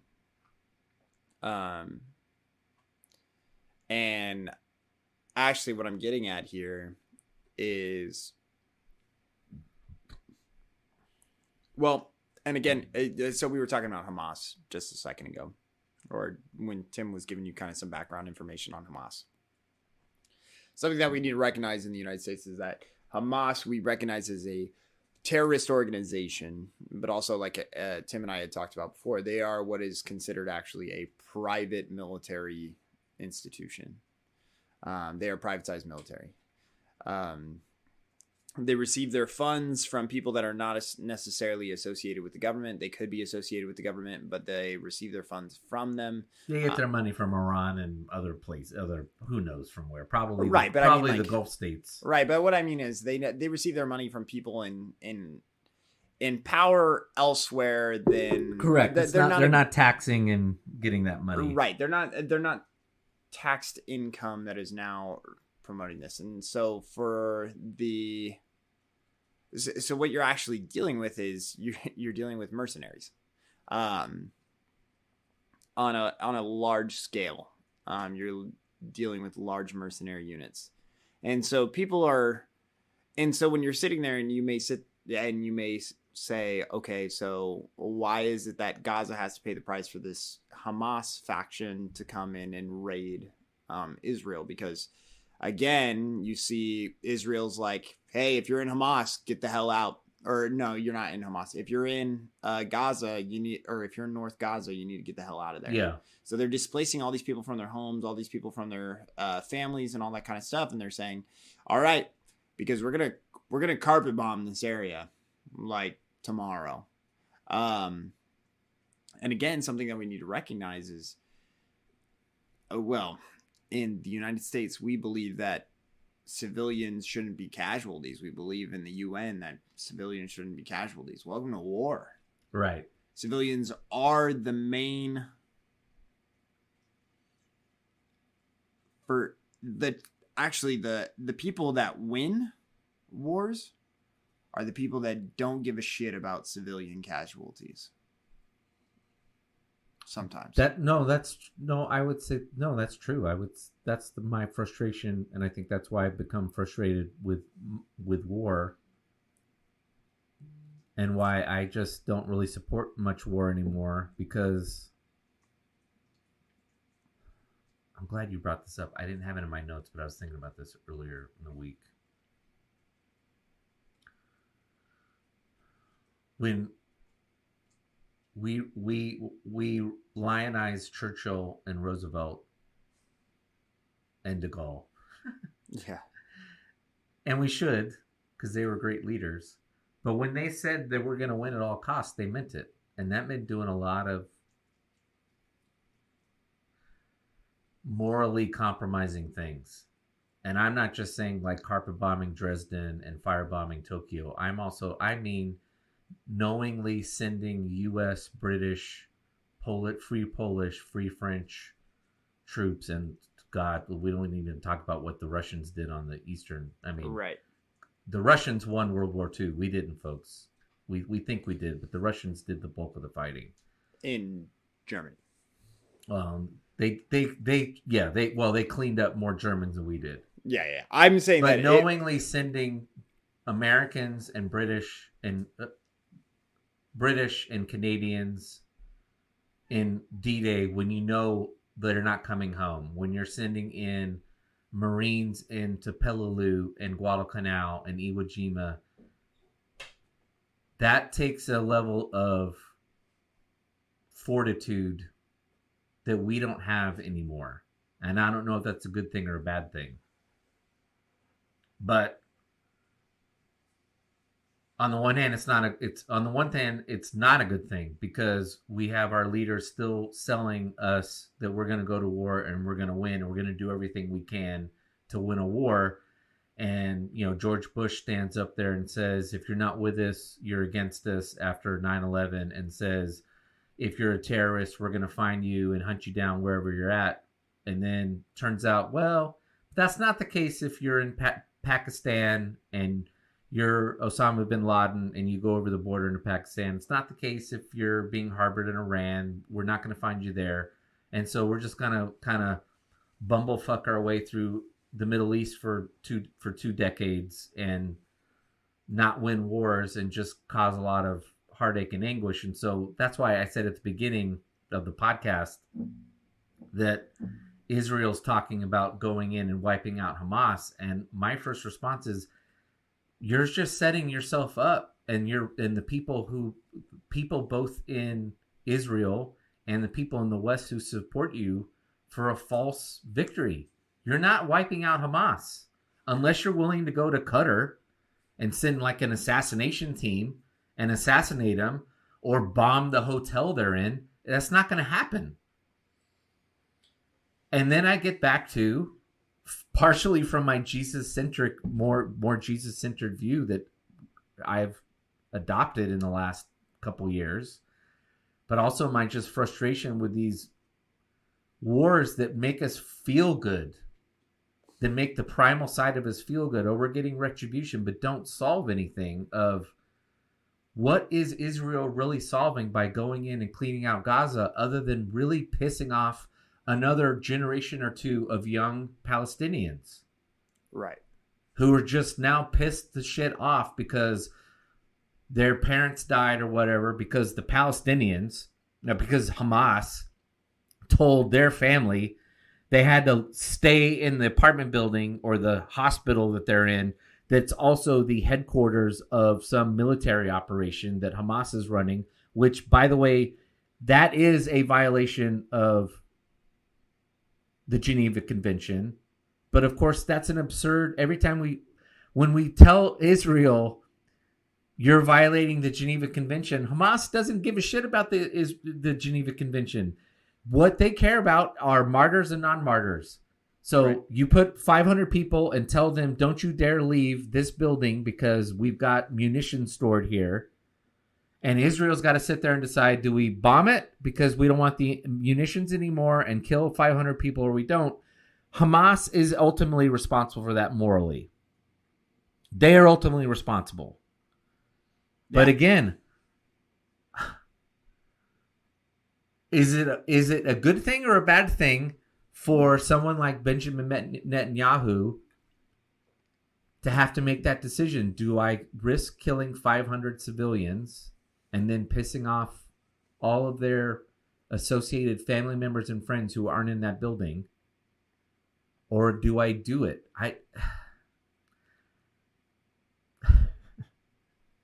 There's such a futility in war that we just don't like talking about, particularly as Americans, because, and folks, if you're listening to this, when I was a kid, when I was in elementary school, we had all these little 40-page books from World War II. The only thing I ever read when I was a kid was military books. 5th grade, 6th grade, once it was here, go to the school library, read stuff. I read the book Bridge Too Far, which was then turned into a movie. It's 500 pages in 6th grade. So I read everything I could. I was one of those, when I was in 4th, 5th grade, my friends and I had fake Springfield rifles and fake camouflage, because you could go to the Army Navy store back then and basically outfit yourself with everything they wore, going back to Korean War, Vietnam War era, for super cheap. I loved everything about World War II and war history and everything, and I glorified soldiers and everything, and I still respect the hell out of the military. But the older I get, I just can't stomach it anymore. It doesn't solve anything. Maybe arguably World War II did for a while. Yeah, I think there's this. Go ahead. No, go ahead. No, I still think that there's a paradox in the idea of war equals peace. There is a paradox. There's this idea that, and here's the hard part is, right? Okay, Pearl Harbor happens. We're going to war. 9/11 happens. We're going to war. This happens. Hamas attacks. We're going to war. And it's like, it's this almost like this toxic masculinity thing where it's like somebody slaps you across the face. And so the only thing that you can do is go and smack them back 10 times harder. I wouldn't call it a masculinity problem. It's just but yes, it's literally the same thing. It's the refusal to turn the other cheek. I've got to stand up for myself and either get revenge or prove I'm the bigger, meaner, stronger than you are. Right. It's base morality. But don't get me wrong. And if you're a government in those areas, right? Like the Prime Minister of Israel, that's your only option to stay in office. No, absolutely. People want blood. No, absolutely. You have to give them blood for blood. 9/11 happens and George Bush stands up and says, turns out we've been shitting on the Arabs for far too long, and we need to reevaluate how we treat the Middle East. And Israel, you're going to have to sign a deal with the Palestinians. He's getting impeached tomorrow on some charge, right? So, and he's certain, or he's just not going to win re-election. But so yeah, I get it. But by the same token, there's got to be some level of leadership that says we're going to do something about this, but don't also overpromise if you're Netanyahu to say we're going to go in and wipe Hamas when you're not. No. And if you do, you're just going to create another one. What's even worse? We destroyed Al Qaeda, and what did we get? We got ISIS, which was 100 times, which was so bad that even the Iranians were like, "Fuck these guys! These guys are." We thought we were crazy. They're crazy. Even the Iranians didn't like them. So, and which is why when I read stuff like in the Old Testament where people like want to throw up in their mouth when they read, that according to the Old Testament, God's told the Israelites, if you're going to go to war, then wipe everybody out, wipe out all the men, and take all the women and children as slaves. I read that and say, yeah, it's abhorrent, but if you're going to go to war, that's what you do. Yeah. That's essentially what we did to Germany and Japan. If you're going to go to war, beat the stuffing out of someone so that they say, I didn't like the situation before that got us into the war, but what I don't want is this. Right. Break them. Correct. Break them. Yeah, and that's But to do that is so morally repugnant. I mean, in some ways, to broaden this out, we've talked about this before, how much more the Western world and the world in general, because even though if you go to the Eastern world and the Southern Hemisphere, the world's still much different it's not Europe and the United States like we think it is. But governments around the world have largely adopted Western viewpoints on how to govern and international relations and that kind of thing. Those are New Testament. The way we view the world is much more through a New Testament version than non-Christians want to believe. Yeah. And so the irony is in some ways, we can't fight wars because we're constrained by Christian viewpoints that are constraining. Did he score? Yes, no, he's out of bounds. No, he scored that. They ruled him out of bounds. Sorry. No way. Yeah, he's saying review because his foot might have been. No, no, he's out of bounds. College standards. Sorry, folks. The game's OU's up by 8, but it's getting dicey. Christian constraints on how we view human rights has almost made it impossible for us to win wars, which I think is why I'm so frustrated by going to war. It's like, well, what's the point? It's just an exercise in futility to make us feel good, and then a bunch of military contractors make a lot of money.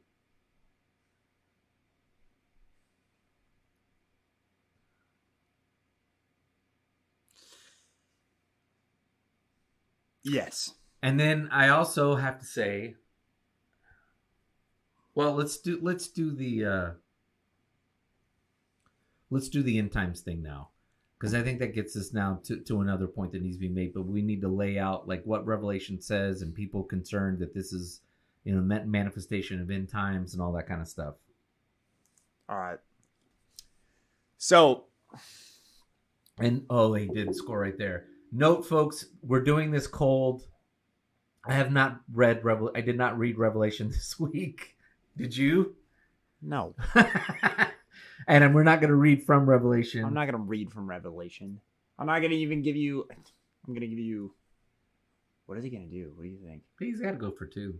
You think so? Yeah. I say they go for 1 and an onside kick. No, they're going to go for 2, and they're not going to get it. Oklahoma's going to escape with a really terrible victory. They are. This will be a terrible victory, and then we'll look back on it when OU goes undefeated and say that was the turning point of the year where they didn't play well and won at home. And then watch all this go terribly wrong. Yeah, no shot. That was the worst 2-point conversion I've seen in my life. Okay, now they're going to go for an onside kick. Okay.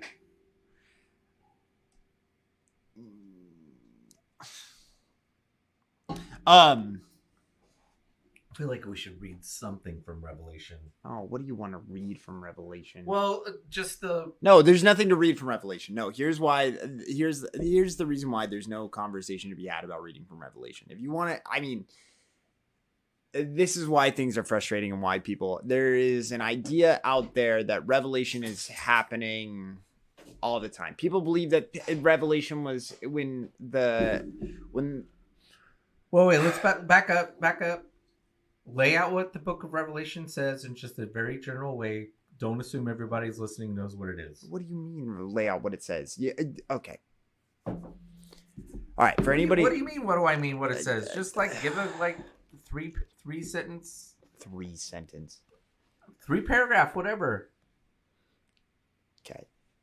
Actually, the best way to go about this is not actually to outline what it says. But I will outline for you. Ooh. Oh my gosh. That was an insane onside kick. That was that's Oklahoma's ball, but that was a cool onside kick trick play that just happened right now. Replay that, please. Because Oklahoma... That was nasty. Yeah, look at that. I've never seen a ball kick like that. I know. That was and genius. Look, no, that was a really good. Number 3 thought he had it, and then all of a sudden was like, where did the ball go? Yeah, that was a good one. And look at that spin, everything. Oh man, I've never seen a ball. I didn't even know a ball could be kicked like that. If you're listening to this, basically they kicked the ball. If you're a football fan, it spun the entire way on the point of the ball never touched the ground. It just spun like a top, but a top like spinning on the long width of the ball. It was very bizarre. The fact that it never at all, and it just just stayed on the ground the entire time. It never bounced or anything. Okay. All right. So sorry. Okay. So when we're talking about Revelation,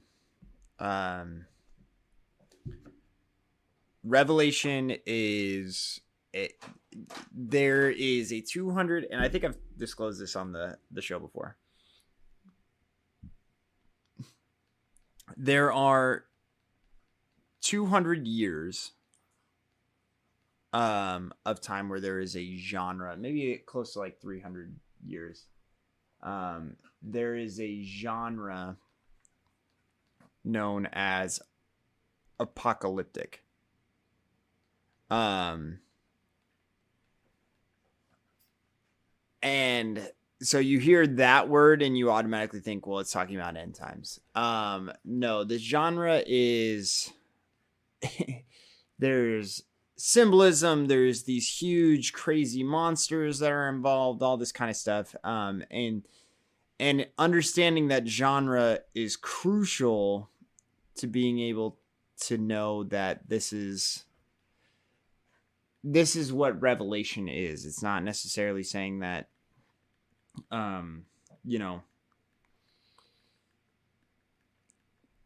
there's a lot of symbolism, but it's actually talking about things that are happening at the moment, not things that are about to happen in the future.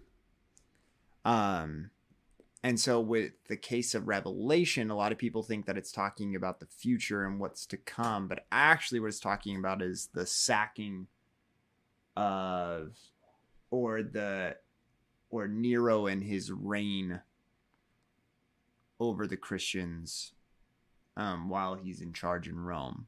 Right. And the persecution that they are experiencing. So it's the last book of the Bible. It was a controversial book to be put in the Bible. It was ultimately put in, but there was a lot of people at the council that was determining what the books of the Bible, official Bible, was going to be. There was a lot of people who did not think it should be in there. Martin Luther himself was one of many prominent church leaders over the last 2 millennia who thought it shouldn't be in the Bible. Again, that's not to say that it's a heretical book. There's a lot of letters, quote unquote, actual letters, but we would call them books. They were not included for a variety of reasons. But so it would be something like you can read it, but it shouldn't be in there. Because it's just so hard to understand. And what's the reason why the book is important to bring up is there's a recent movement. It started with John Darby a couple hundred years ago, the dispensationalist movement. But before John Darby, it was pretty much just the book of Revelation was believed to be what Colton laid out. Like, this is just this book.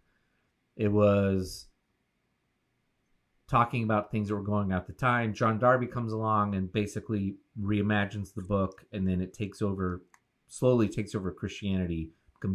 This view becomes very popular in the 70s, through the 80s and 90s, and up until today in evangelical circles of dispensationalism, which means this book is some prediction of this last actual stand, end of times, where it's predicting these literal things where there's an antichrist, Satan returns, there's this ultimate battle where Jesus comes. Then there's a whole argument like, do the Christians get zapped and avoid these bad years of the end times? And anyway, where there's this ultimate battle in the Middle East. The state of Israel has been recreated at this point, and there's this ultimate battle. Jesus conquers his foes, and then there's a thousand year reign. And even at the end of the 1,000-year reign, even though Jesus is literally sitting on the throne and governing, there are still people at the end of this 1,000-year reign who are like, screw you, Jesus, we still don't like you. And then they're ultimately sent to hell. Yes. This idea, and mind you, this kind of apocalyptic mindset is not exclusive to Christianity.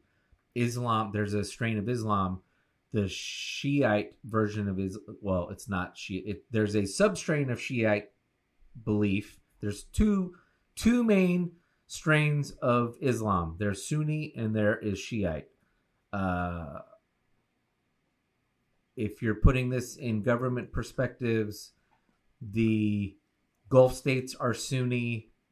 I think Iran is Shiite. Iran is Shiite. Iraq is split between Iran and Shiite. There's also other countries that are split between Iran, Sunni and Shiite.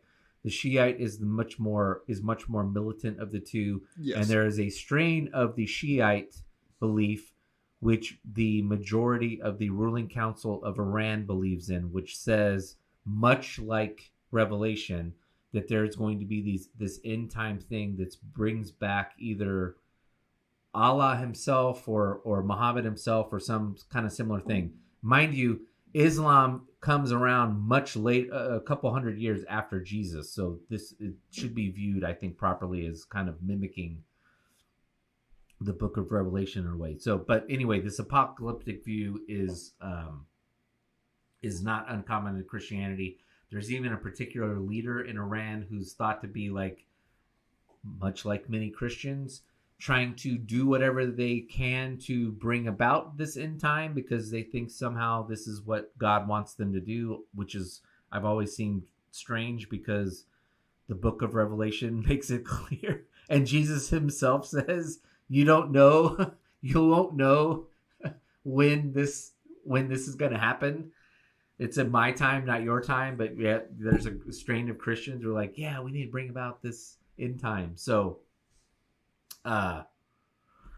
so much so, this has taken over parts of Christianity. I have in front of me why my mom had this book, but I just found this book. I think she probably had it because she had to read it when she was at Fuller Seminary. This book is from I think I looked it up, 78. 1978. Christians will go through the tribulation. So it is art. So the tribulation is the time where the world basically turns into a hellhole. And there's one part of dispensationalism that says there's this moment that's described in Revelation where all the Christians are sucked up and just disappear into the sky and they don't have to face tribulation. And now it's all the bad people, the non-Christians. The rapture. The rapture. Following along. All the bad people stay and they've got to suffer through this. And then there's another side that says, nope, Christians are going to have to survive it too. So anyway, this is 29 pages of what Christians are going to have to do. I kid you not. This book is like a prepper book for Christians. It's literally like you need to get a generator. You need to store food. There's a chapter on how do you buy and sell in a post-Christian economy. Oh my goodness, no way. This book is awesome on crazy. It's amazing. Like how to build your house into a hill so that it will survive a nuclear blast. It has a table in here. I don't know how the hell the government allowed this thing. It has tables on where the largest populations are, and it shows where all like the nuclear facilities are. And so that there will be a target if there's a nuclear exchange, because if you're a dispensationalist in the 70s and 80s, it was assumed that there was going to be nuclear war between the United States and the Soviet Union. And that was going to bring out the end times. 9/11 comes around, and it was, this is going to bring out the end times. There's going to be this great war between the West and the Arab terrorist supporting world, and it's going to bring out the end times. And then now we have right now what's going on where Israel's going to move in. And like I laid out at the beginning, Iran's talking about joining in if Israel goes too far, and Russia and the United States has got 2 aircraft carriers sitting in the Mediterranean, and everyone's now freaking out. Here it is. It's going to be the end times. It's going to be the final battle between the Jews and the Christians and the Arabs. But yes, I kid you not. This book is amazing. It is amazing. Preparing to not buy or sell. There's a chapter in the book. The Holy Spirit and His Gifts, chapter 14. Preparing for Supernatural Warfare, Chapter 15. If you want a good book, an actual helpful book, this book is by Eugene Peterson. I've blitzed through it quickly. I want to reread it. I blitzed through it quickly because I only have so much patience for Book of Revelation. But this book is 1990. If you want a, I think, healthy view of Revelation, it's called Reversed Thunder, The Revelation of John and the Praying Imagination. This book speaks to Colton's, the view that Colton laid out, which I believe is also the proper view, which is this book is not prophetic about something that's going to happen 2, 3, 5, 10,000 years in the future. It is a book. It is first and foremost a book pointing to Jesus and what he does. Whether you are in a trying time or not, Jesus is the center. If it seems like the evil forces are winning, Jesus will ultimately win. That's the point of the Book of Revelation, and that's what Eugene Peterson lays out very nicely in this really quick read called Reversed Thunder.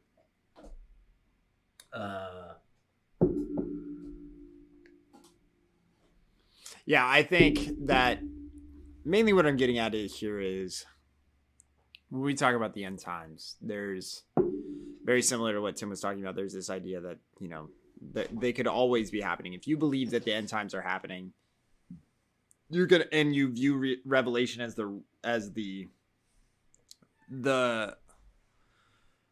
roadmap for that, you're gonna always find a roadmap for that.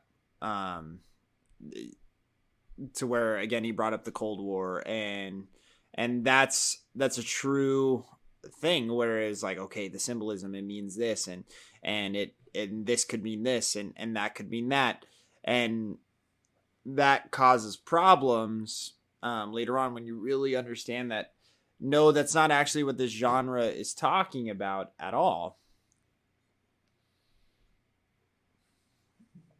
And so we get issues when we have these wars and that kind of stuff where it's like, this new nation. And Tim talked about, they wanted to build this new temple. And right, there's speculations about when the temple is rebuilt, then there's something that will, then Jesus will be back. But what does that mean? And really, we're talking about rebuilding the temple within us, and Jesus is back with us. That's really the premise behind it. And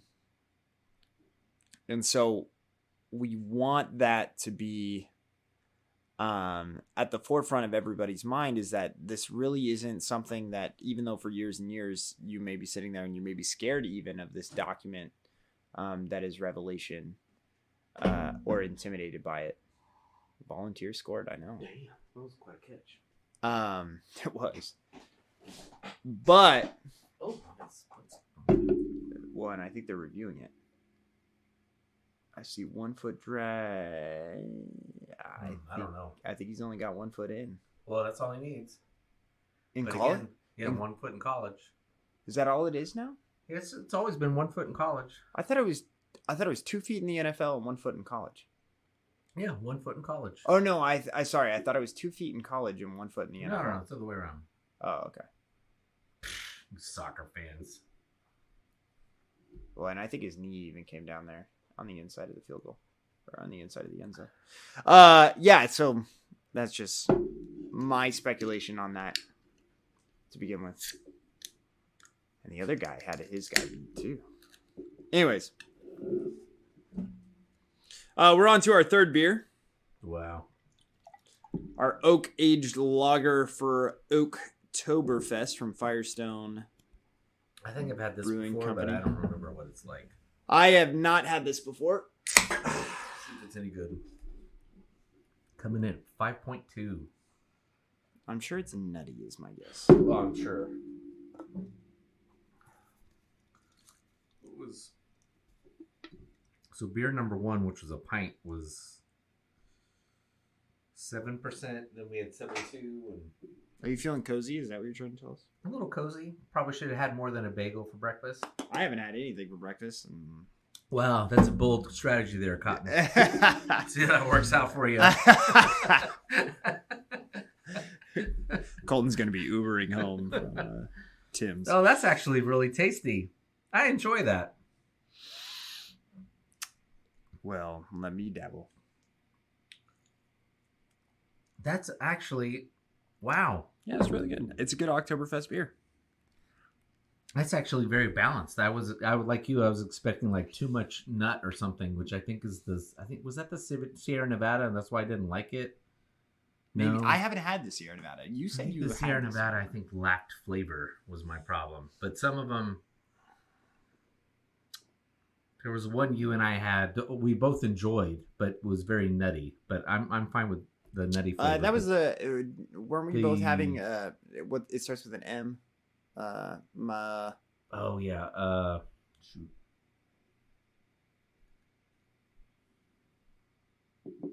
What's the German style that starts with an M? The Marzen. The Marzen. We were both having Marzens, and we had one from California and we had one from Germany, and we liked the one from California better because it was Morgan Valley. Was it Morgan Valley? Yeah, Morgan Valley's Marzen, and then it was then we had the German one. The German was like, it's fine, but the Morgan Valley one was better. And for our palate. And so like wow, this is really good. I'm surprised. The other one was it was really nutty flavoring. And not like nutty like crazy, but like Okay, so let's bring this full circle. Yeah. Where are you at? Just like personally, like what's your view of what's going on? Just whatever. My view currently, and I'm gonna be blatantly honest, because again, I've had 2 beers and no breakfast. That's all it takes. My view is, I think a wrong was done to Israel, and I think what Israel is doing right now is wrong. I think that people are sitting there and they are thinking, I don't believe that 2 wrongs make a right, to where a wrong has been done to them, and then their answer, I don't think the way that they've gone about their answering, they're not even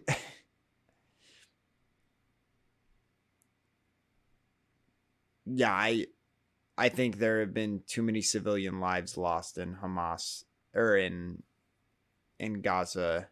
And even if you're sitting there and you're saying Hamas is, doing what they're doing and all that kind of stuff, I get that. I don't know if there's a better way, but I'm saying that currently at this moment in time, in my opinion on what's going on is there's a lot of bloodshed right now, and I don't think it's going to stop anytime soon.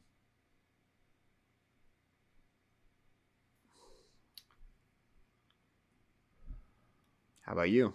I largely agree. I agree. I'll just add to it.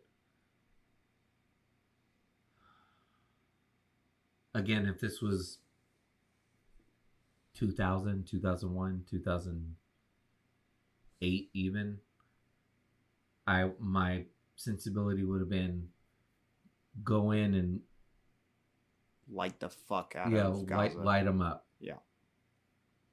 And to which I would agree. And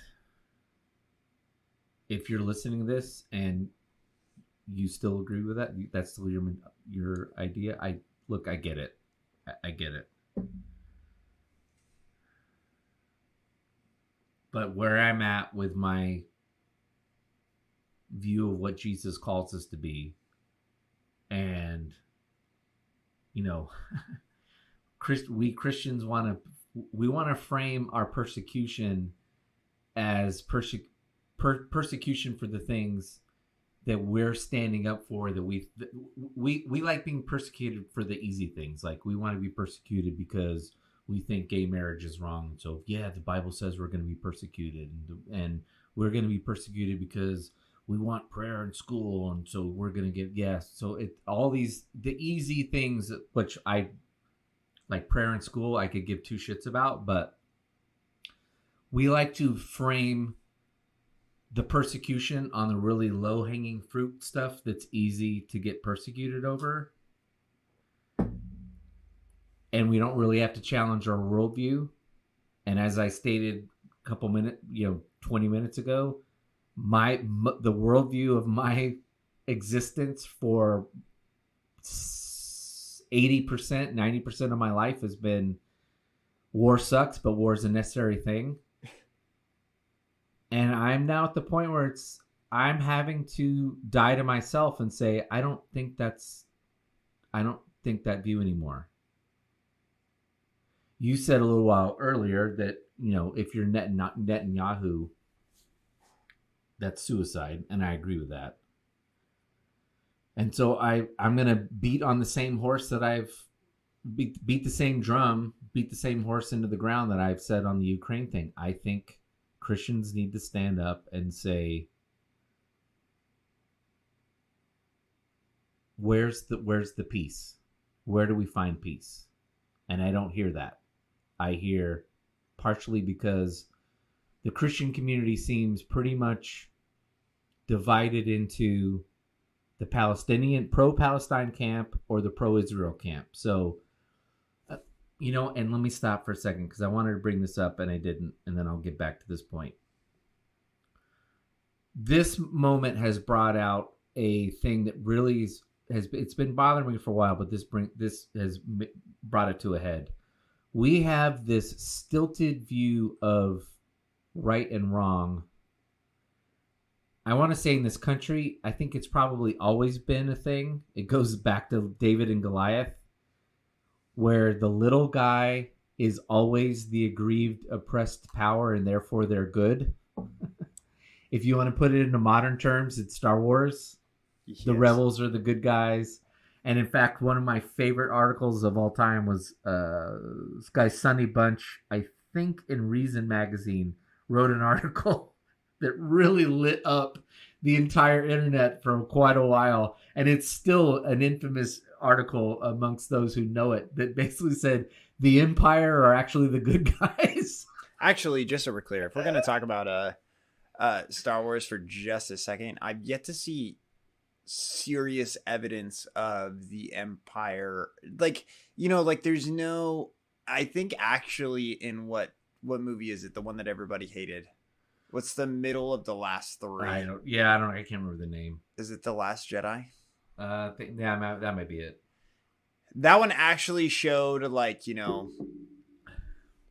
turmoil. Yeah. So if you watch, if you're watching the shows that are on Disney right now, like Andor and the other ones, they're like going out of their way to show like what atrocities the Empire were right created. But like as far as the movies go, the first 6 movies, it's like, and that was the point of his yes, there you go. So we're following these Jedi who just like decide morality on their whim, and then they become even more problematic with the 3 prequels. Like, these Jedi just decide whoever the hell they're gonna side with based on whatever they want. These monks all decided, are just like, yeah, fuck the government now. We're gonna back the other guy. These warrior monks decided, like, okay, well. So anyway, I think a lot of the pro-Palestinian movement is they're the oppressed, the Israelis are the oppressors, and therefore they are de facto the good guys without any. It's just like paint by number morality. And this isn't the only instance where this happens. No. I would argue that happens in Ukraine as well, because if you actually dig into the Ukrainian government, there's not much. Our government keeps saying, the West keeps saying, oh, this is a pro-democracy. Bullshit. The Ukrainian government is as corrupt as it comes. It's always been that way since it's become a country. So stop selling me bullshit. But we have this stilted morality of good versus bad. And so to go back to where I was going, I think there's Christians who feel like the Palestinians are being oppressed, and so I've got to side with them, or I've got to side with Israel because Israel is the modern manifestation of what was promised in the Old Testament. Of this is God chosen people, and now they have their land back, and eventually Israel's going to be seen in the end times and in the Book of Revelation, all that kind of stuff. Put all that stuff aside. I don't think Israel is the modern manifestation of the promise made to Abraham.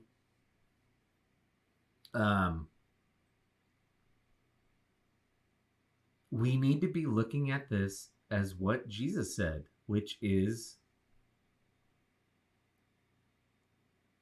we need to be looking for peace. And I would be much more comfortable if there was just, so that's my, I pray for peace. I think Christians should be praying for peace. If you're going to dare go on Twitter or whatever social media platform and say anything as complicated as this conflict, just say, I'm not picking a side, or, I understand these Israelis being upset, but we need to pray for peace. And if someone's going to criticize you for praying for peace, that's on them. Yeah. They could go to hell. I would be much more comfortable in the situation if Netanyahu, and let me stop right there.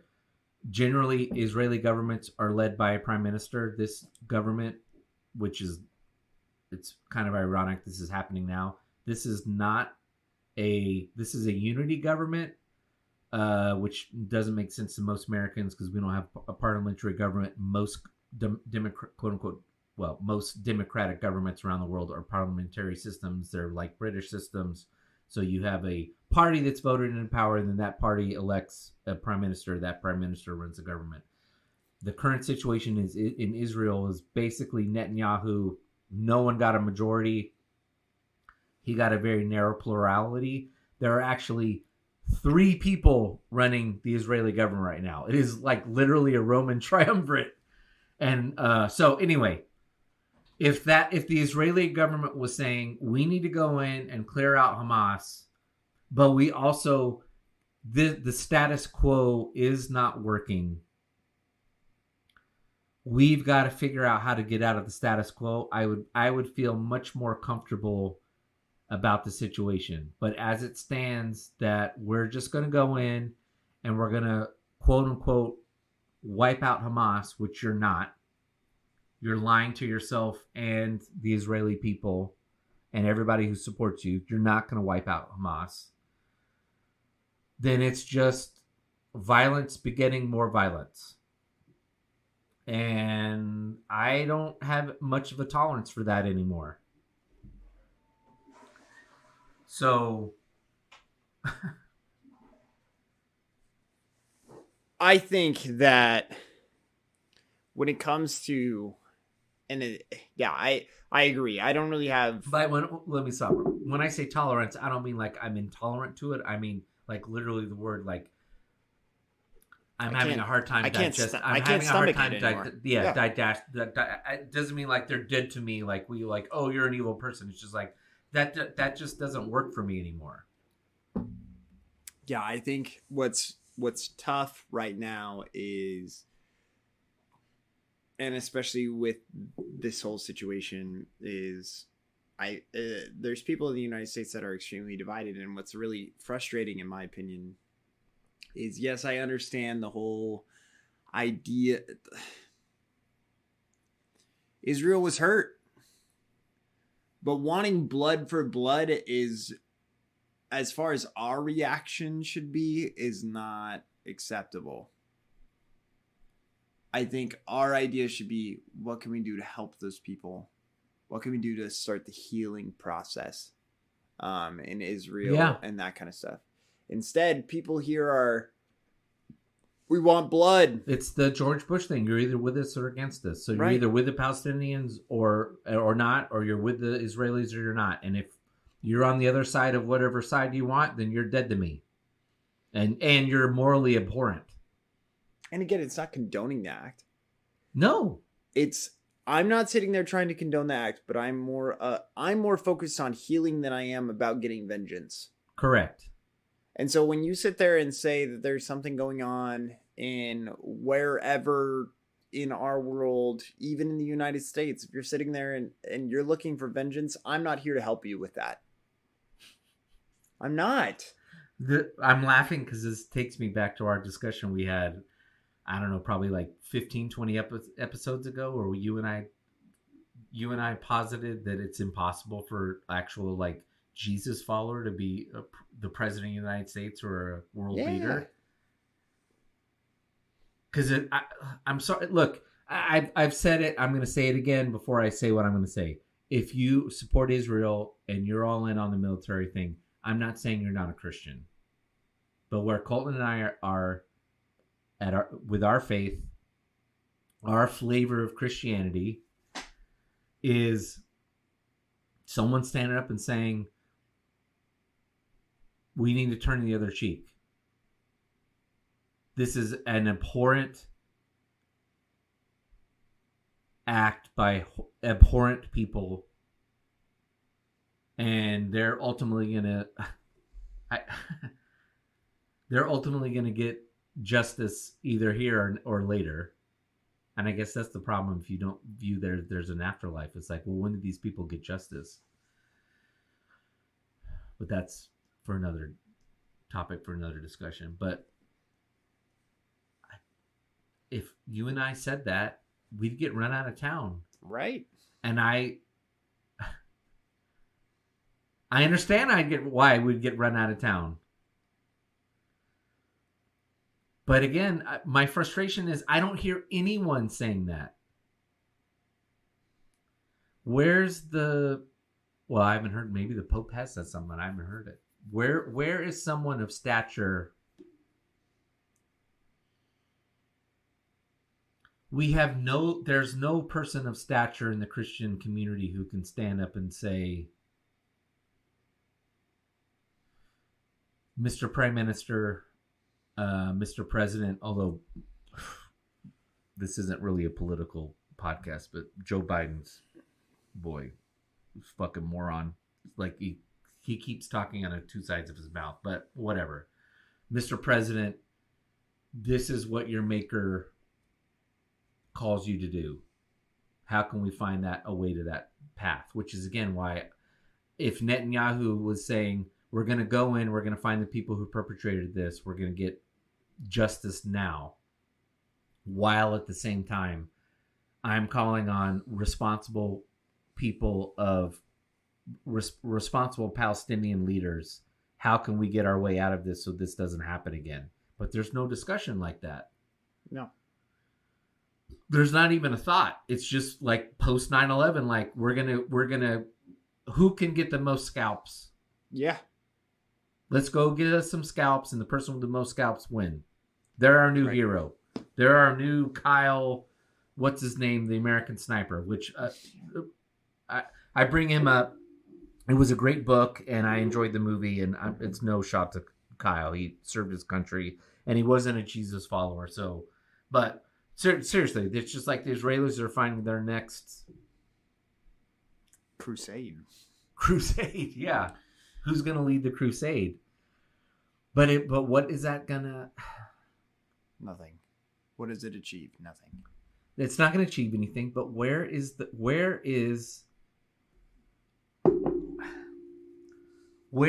group of people who can stand up to the Dennis Pragers and the Ben Shapiros of the world and say, "Fuck you! I'm not an anti-Semite. I am a peace lover." And if you find being peace loving abhorrent, that's your problem. But do not call me an anti-Semite. Yeah, there's a huge push out there that thinks... And then to the Palestinian side of, you don't get to do whatever you want to do because you're oppressed. And if you think that I'm anti-Palestinian, fuck you too. Yeah. But no one has the stones of, again, we're doing it on this podcast, but no one of like national, international, where's the Desmond Tutu or, whatever of the world, or a pope with stature to stand up and say, folks, this is not acceptable. We need to use this moment to come up with some sort of equilibrium that is not the equilibrium of today, which is only beginning violence begets violence. Right. Well, and I think there's...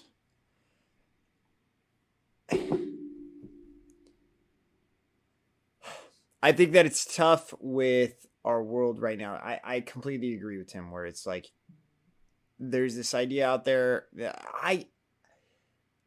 I'm upset that people are pulling their sponsorships from colleges. And I mean, like, they're Jewish, and so there's stuff going on there. Let's get in that for a second, because I think it's a good thing to bring out. So there was like 56 groups at Harvard that signed a blind letter supporting the Palestinians. It was an absolutely stupid letter. It was morally obtuse. And the head of a hedge fund I think it was head of a hedge fund, some financial institution, very prominent institution, some place that graduates from Harvard or want to get a placement at, came out and said, anybody who went to those 56 groups are dead to me and won't ever get a job at this company. And then he quickly had a lot of his peers at other financial institutions say the same thing. Here's my thing.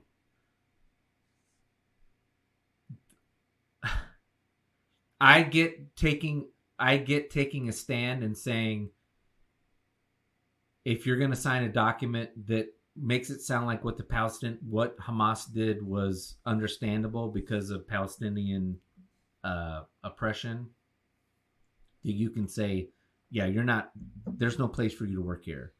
Yeah. But these are organizations with hundreds, if not, I don't know. I don't even know how many people go to Harvard, but let's say there's dozens, if not hundreds of people are members of these clubs that their president deigned to sign on. Don't hold everyone responsible who's a member. And apparently there has been a financial institution where someone like contacted them and said, hey, I'm a member of one of those clubs. I don't agree with what the letter was signed in my name signed. And the on Twitter, the president of that hedge fund came out and said, yeah, we actually need to have a little nuance here and be a little more responsible. But so, yeah, to your point of, we're now getting to, hey, if you take this stand, then you're never going to work. You're never going to work here. Right. How is that getting that person ever to... It's an early 20-year-old. I'm sorry, but, if you're the 56-year-old running the hedge fund, I would prefer you to say they're 23 years old. They've gone through college. Right. They've probably spent they're either super poor and somehow got a scholarship to go to Harvard, or they're probably upper middle class to upper class, and they've spent their life in a pampered existence. They don't know shit from Shinola, as people used to say. They don't know anything. I'm going to bring that person in, and their worldview is going to change under my tutelage. Yeah. Rather than like, you're never going to work here because at 23 you said something really stupid that sided with the Palestinians. Yes. Which goes back to your anti-Semitism thing. One can sign a document that is woefully ignorant and naive that sides with the Palestinians, and it doesn't mean you hate Jews. Yeah, 100%. It means you've sided with the rebels. Literally, you view the world as Star Wars, and you've sided with the rebels. And you're like, yeah, the Palestinians, from what I've been told by my professors at Harvard or Stanford or wherever, or Cal State Fullerton, have told me that the Palestinians are oppressed. And so my worldview, which goes back to David and Goliath, but, is Star Wars, is, yeah, they must be the good guys. Right. You're wrong. It's much more complicated than that. For sure. But also, I believe that there's a lot more gray area than just sitting there and siding with either side. You know what I'm saying? Like, sure, but so hire this person and then sit down with them and say, hey, we've hired you, but I saw this thing on Twitter where you sided with the Palestinians. You explain to me what your worldview is. Right. Well, here's a book. Here's a really good book. And damn it, I meant to have the name of this book. There is actually literally a really good book that lays out very concretely most of the stuff that I got from that I laid out to start this podcast. Lays out the good and the bad of both sides. Read this book, come back to me, and if you still want to just wholesale side with the Palestinians, or if you're Jewish with your Jewish brethren in Israel, okay, you can still work here, but just know I disagree with you. And if you're moral, if you, young 25-year-old now who's read that book, still think I'm morally repugnant because I think the state of Israel should exist, then you can go work somewhere else. Otherwise, we can learn to coexist. Yeah. And agree to disagree. Which is ultimately what this whole thing is about, is agreeing to disagree. But everyone's supposed to pick a side. And if you don't pick the side enough, then you're anti-Palestinian or you're anti-Jew. It's ridiculous. And that's... Let me say something real quick. Yeah, keep going. I do think that if someone asked me what my view of, you poll the average Jewish person, if I had to poll the average Israeli and the average Palestinian, I think the average Israeli is much more open to peace and living side by side than I do the average Palestinian. Sure. That said, I am getting a little sick and tired of people using the Holocaust to recycle the anti-Semitism accusation because someone doesn't agree with what your view of what Israel and Jews should do. It's getting a little worn. Right, just because... And it's kind of dirty argument. Just because you went and you had a super atrocious act done to your group, or your religious group, your ethnic identification, identification doesn't give you the excuse to do what it is that you do. And again, this is where we can relate back to the United States. So just because criticize what I am saying in my view.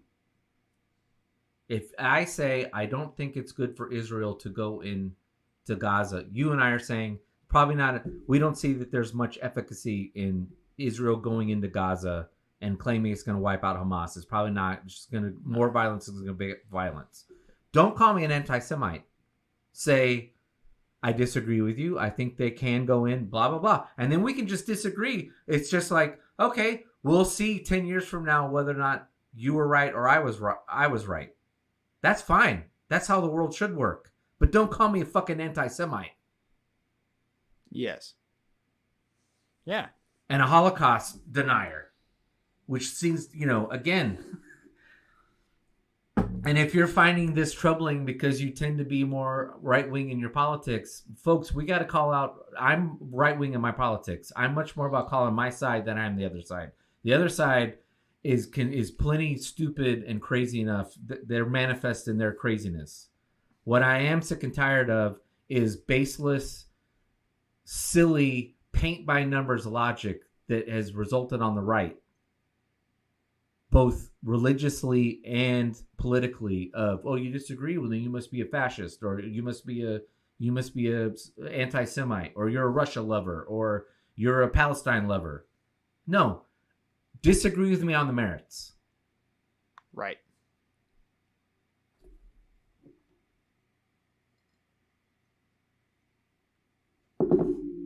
2 hours and 23 minutes. Are we done? Have we beat that horse? Is there anything else to say? I think there's more to say, but I don't think that it's worth saying at this point. I was like, we'll let it sit for a week and then see what happens. All right. Well, we thank you for listening to this episode of Go to Hell Podcast. Please subscribe, rate, and review wherever you listen to the Go to Hell Podcast so other people can find out how they can go to hell.